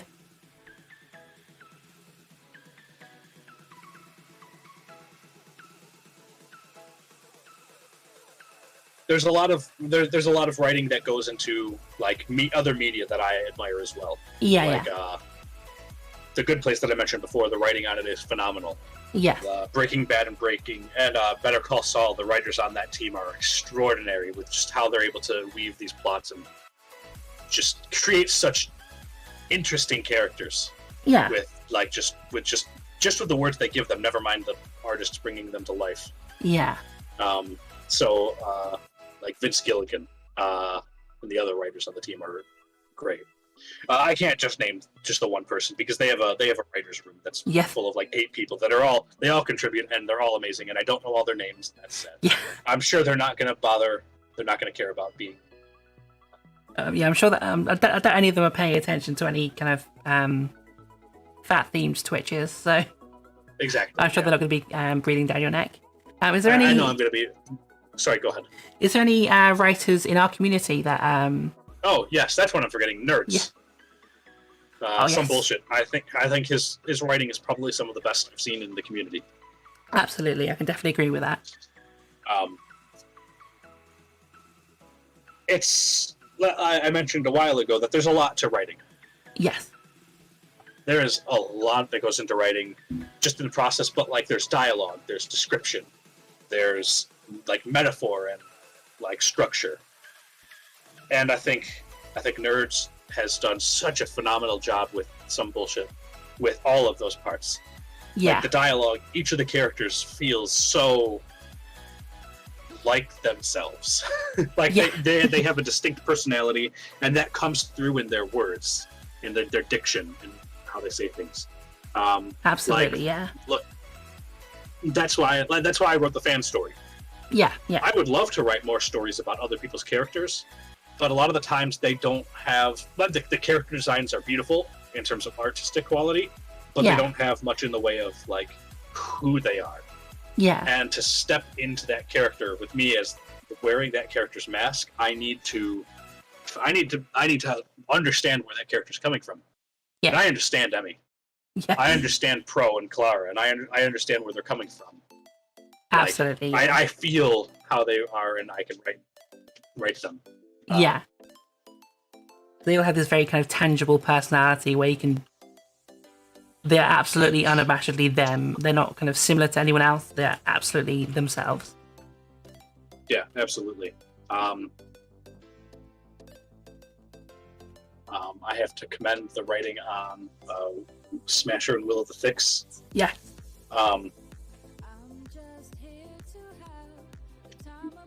Yeah, that's an example of very good game like I writing. said, I'm retreading territory here, but the writing in that game was phenomenal and to the point.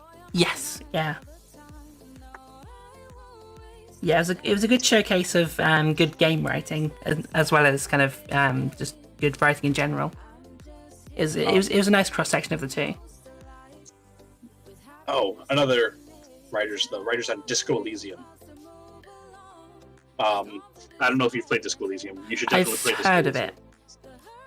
of it. Robert Kurbitz is the lead designer. Michaela, I can't think of her last name, is the head writer on that. And they do game writing in a way that I have not seen anywhere else. Yeah. It's incredible. It's just on a character level, it's beautiful. All the writing is so distinct for each character. Yeah. It's so distinct, but also just in the sheer amount of work that they put into that. Because Disco Elysium is the closest I think a game has ever been to being Dungeons and Dragons like. Because Yeah. in Dungeons and Dragons, you can fail something and the story still moves forward. Yeah. Like, okay, you failed to kick down that door. Too bad, so sad. You still gotta, finish the heist or whatever. Yeah. It's still whatever. something to be on with. Yeah. And Disco Elysium, a lot of the time, failing a check can lead to content you otherwise wouldn't have seen. Yeah. One hilarious example is the game is you are an amnesia cop. You drank so much you forget literally everything about the world. Yeah. And when you meet your buddy cop partner for the first time, you could either be like, I don't remember my name or anything, or you can try and make a skill check to make up a cool name. Yeah.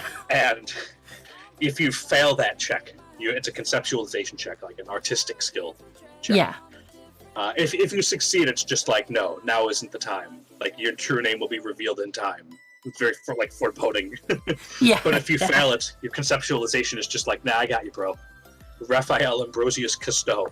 Yeah. That's your name. Yeah.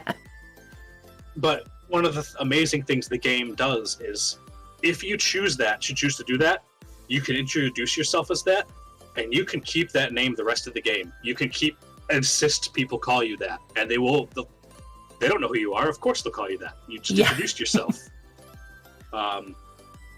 Like, you can even choose to reject your real name once you find your ID badge that you've lost. You can be like, no, I'm not that person anymore. I'm Raphael Ambrosius Cousteau. Yeah. So the writers on that team, all of them, from the head writers down to like the line writers, doing each insane piece of dialogue that's incredibly niche. Like, I love those guys, even if I don't know their names. Yeah. So it's kind of that kind of writing kind of discourages what most games kind of do, which is just kind of almost like save scumming, where you can just keep going back to the decision until you get the outcome you want, and you don't get to experience what happens if you don't do that. Right. Which I think that's definitely an approach I think more games should try out, I think.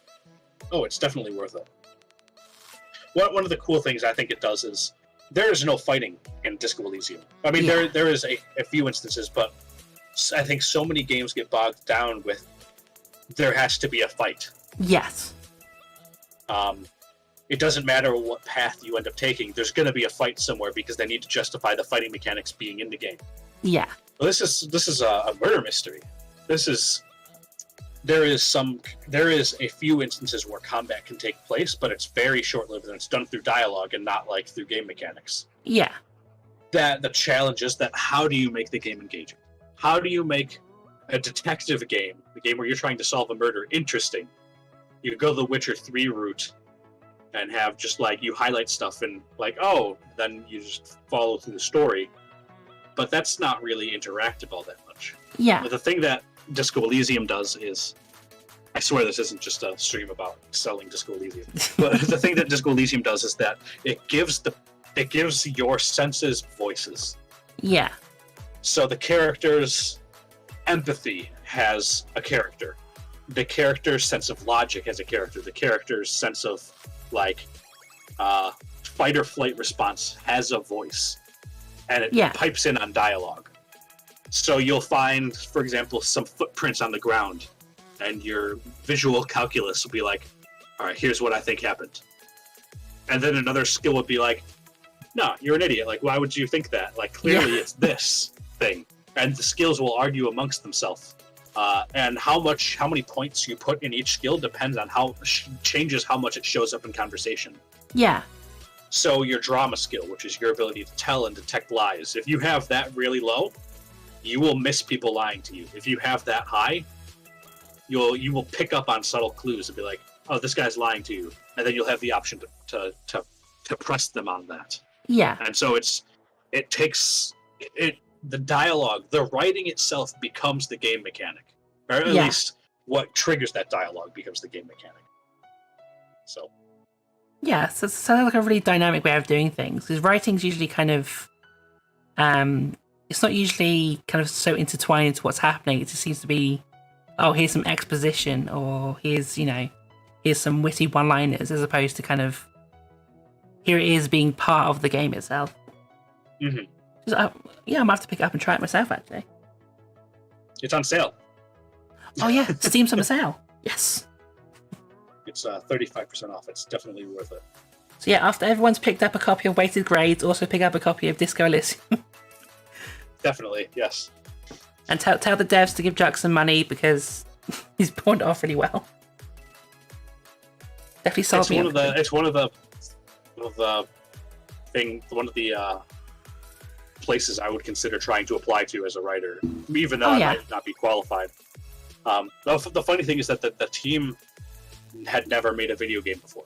Yeah. That was their first video game, and it took a lot of trial and error and whatnot, but they eventually got through. They got it.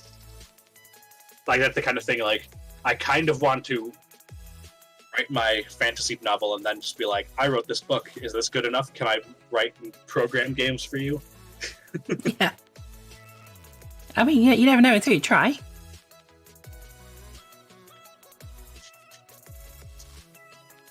Oh, but yeah, I think having writing be a more prominent form of all media, like not just games, but kind of, well, not just kind of mainstream games, but even the games in our community, I think it's going to be an important thing coming up, because as people kind of polish their programming skills, I feel that writing may kind of fall by the wayside, because I think people take writing too much for they take it for granted, I find. Yeah. But I think it's like Mark Twain said something about, like, fuck, I'm not going to be able to remember the anecdote, but the idea is it's like telling someone, it's like, why did you write this thing so short? Like, you had this much time. He's like, if I had more time, it would have been shorter. Yeah. Because one of the hard things in a writer is being able to distill more meaning into fewer words. Yeah. So do more with less with each iteration. Which is not a skill that I have speaking. I could do that in writing because I could go back and delete things, but I can't delete words I've said before. I mean, true. Well, that's what, editing helps. I mean, that's why I don't speak in most of my videos, is because I have verbal diarrhea sometimes, so I just can't shut up. But I understand that. Yeah, I think sometimes it's better to talk too much than too little, especially on Twitch streams. So, I mean, like, we've been going for, well, just about 3 hours. Right. I think that's probably almost time to wrap up, actually. Sure. Unless anyone has any other questions? Yeah, does anyone have any other questions for me or for someone else, and I'll answer it anyways? Yeah.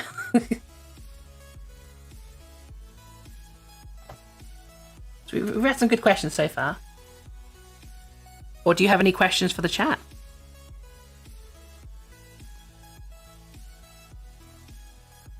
I do not, but Okay. Kata might have just responded yes.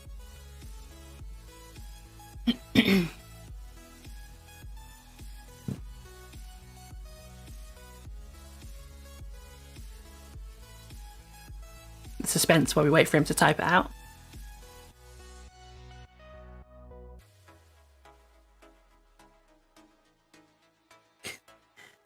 A question's a question, that's fine. How much wood would a woodchuck chuck if a woodchuck could chuck wood? Now that's a good question. Have I ever felt embarrassed about what I've made or felt like I need to hide it? Yes, in a wider sense, but this was before I made it, and I didn't tell anyone about my fetishes until I turned 26. Yeah. For years, and I think that affected me personally. I think it made me more of a lurker. Yeah. Probably made me better able to keep secrets, maybe, but like, yeah. But telling people about that and trying to be out of my way to accept it and talk about it. 42 is the answer. Yeah. But talking to people and being honest with myself and being honest with others about it I think it's been a huge weight off my shoulder. Yeah. And there's been a few times where I think people have called me out, like on Reddit, in like the normie Reddit subreddit. Someone found it, and then they said all kinds of mean things, and that feels a little bit bad. But I was just like one, you're starting like at part 140 of instead of like part 1 of a series. Of course, it's not going to be as good. It's got foundation you haven't read, but also It's just like, oh, tell me how dirty I am. Tell me how degenerate my art is. There's kind of a rebellious streak there. Yeah. So some people just act like people don't have kinks. Like, people have stuff they're into, accept it. Right. Sometimes they write about that stuff. Do you find there was a point, kind of? Well, what was the point you reached where it was like, okay, I'm going to be more open about these kind of things? It was actually it happened sort of on accident. I was talking with a friend on Facebook, and I had jokingly, and looking back, this is kind of just a mean question. I probably shouldn't have asked it anyways, but it led to something good, so I guess. But they posted like a picture of like a fursona type thing, and I said, "What are you like? LOL, what are you, a furry?" In a very sort of playful meaning, I meant it that way, and they're just like, "Yep," and I'm just like, "Oh, okay." And then one thing led to another, and then it came up. And I ended up revealing this to a person, not a romantic interest or anything, just a friend. And them being just like, oh, okay, about it was, like, super liberating. Yeah. And since then, like, I've made it a point to specifically, like, be open and honest about it. And I felt like I might have died in that thing. Like, I had felt like I was going to have a heart attack the first time I told someone. Yeah. And the second time I told someone, it got easier. It was a mild heart attack instead of one. Yeah. And then, like, I don't know, it's gotten easier and easier since then. I got a lot of it by answering those Ask Reddit questions, like, what's your weird fetish? Like, oh, yeah, all right, everyone, let me tell you. I love reading through those ones. I'll admit, I always read them, and I always check for, like, feedism or something belly related. So I'm like, oh, that's my thing. I'm not alone. But talking about it has also helped me understand it better. Yeah. So, like, if someone was to come onto my page and, like, start talking shit about it, I mean, I guess, like, I'd feel annoyed by it, but I guess I wouldn't be so much embarrassed. I guess if someone I their opinion cared a lot about, I'd be talked about it. Maybe I wouldn't want to show it. Yeah. Like reading it on stream because my girlfriend is right behind me working, and that's kind of awkward if she overheard it. It's just weird talking out loud like that. Yeah. But like, I haven't felt seriously embarrassed in it in a long time because I've tried to go out of the way to talk about it. Not like I'm not the weird guy going to a family party and being like, "Let me tell you about the thing I made." Hey, Grandma, how about those bellies? If someone was to bring it up, I try to be like, "No, this is the truth. This is the thing." Yeah.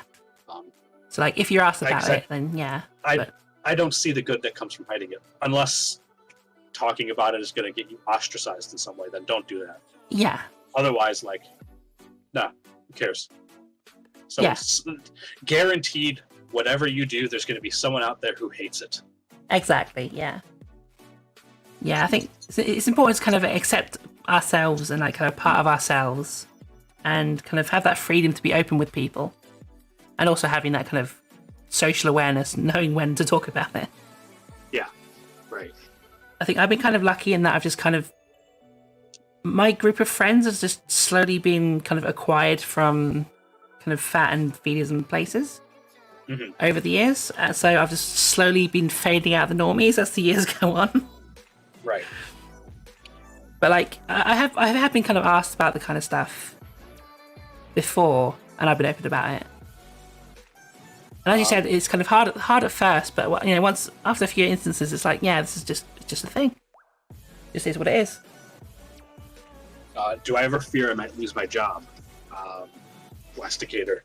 I am currently a stay-at-home father / stay-at-home boyfriend. I do the cooking, cleaning, and whatnot, and like I make sure that my daughter gets her schoolwork done, and I buy the groceries, and also so no, I don't fear me to lose that unless my girlfriend kicks me out or something because of it.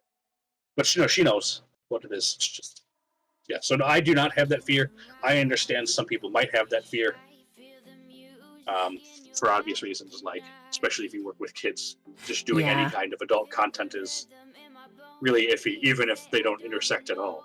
It's a dumb puritanical thing. Yeah, unfortunately so. But I guess you got pretty good job security there. Yeah. I think I was just lucky in that I made it my job. Oh. You know what? I just realized it's a dumb thing. Mm-hmm. I saw pretzel rocks in the chat. And for a while, I thought it was just someone trying to be like, listen to my music, like spamming it. I realized I have the stream muted, so it's playing music in the background. It's saying what the music is. Don't worry, I did that at first as well. It's like with car. My girlfriend might take me out, the girlfriend. Oh. I love the cat emotes, by the way. Everyone should go follow Cat on Twitch and Twitter. Definitely. She's a very talented artist and creator. They're one of the best streamers I've ever... I know. And I raid them way too much. Didn't they recently get their Twitch name changed to Catboy, so now they're like all powerful? They are the Catboy of Twitch. I know they were Catboy Mech, I think is their recent one. Yeah. Sorry, they. Yeah. Ooh. Right, I think we should probably wrap up because I just realised it's like past midnight now for me. All right, sure. I should also leave to get some food before I'm no longer allowed to eat. Yeah, of course. But anyways, this is me, Juxtaterrestrial. Weighted Grades. My first novel comes out on July 1st on Amazon. Should be internationally, wherever you get on Amazon. If you could drop the links in chat, please. Yeah, I could definitely do that. I've been dropping the links everywhere the past couple of weeks. I'm poking my girlfriend to post the links in chat. There we go. Oh, she has them on hand. She has them on hand. Right, so those are the links. I hate that my Twitter name is Juxtaterrestrial. It wouldn't let that last L go on. I mean, Juxtaterrestrial sounds pretty cool though. It's all right. It's not me though. Yeah, close enough. But yeah, no, definitely go Definitely go buy the book. It's Yes. available for pre-order and then comes out Thursday? Thursday. Yeah, Thursday. Thursday. Yeah, definitely pick up. You've been an absolutely fantastic person to have as my first interview in years. Well, thank you so much for having me. It's been fun. It's been my pleasure. Right. Yeah, I'll wrap up the stream there. Thank everyone for tuning in. Make sure you follow Jux on absolutely everything. Make sure you buy the book. Make sure to rate it 5 stars on Amazon. Yes, rate it 5 stars. No, rate it at all. It doesn't have to be 5 stars. Yeah. If you hate it, I want you to rate that 1 or 2 stars. If you love it, if you just kind of like it, okay, 3 or 4 stars, that's great. Yeah. But also review it. Yes. All 5 stars can make it look suspicious to Amazon that it's being astroturfed. I would prefer people be as honest as they can. If it's just kind of like, that was good, definitely give it 3 or 4 stars. Yeah, exactly. But rating and reviewing helps. So do that, buy it, tell people about it. Pick it up, tell people about it, share it around because it deserves to be, because it's very good from what I've read. But yeah, stream. I'll see you tomorrow for some video game and me being really grumpy about it. And you can catch Jux on all those links and on Weight Gaming as well. So until then, I will say bye-bye for now.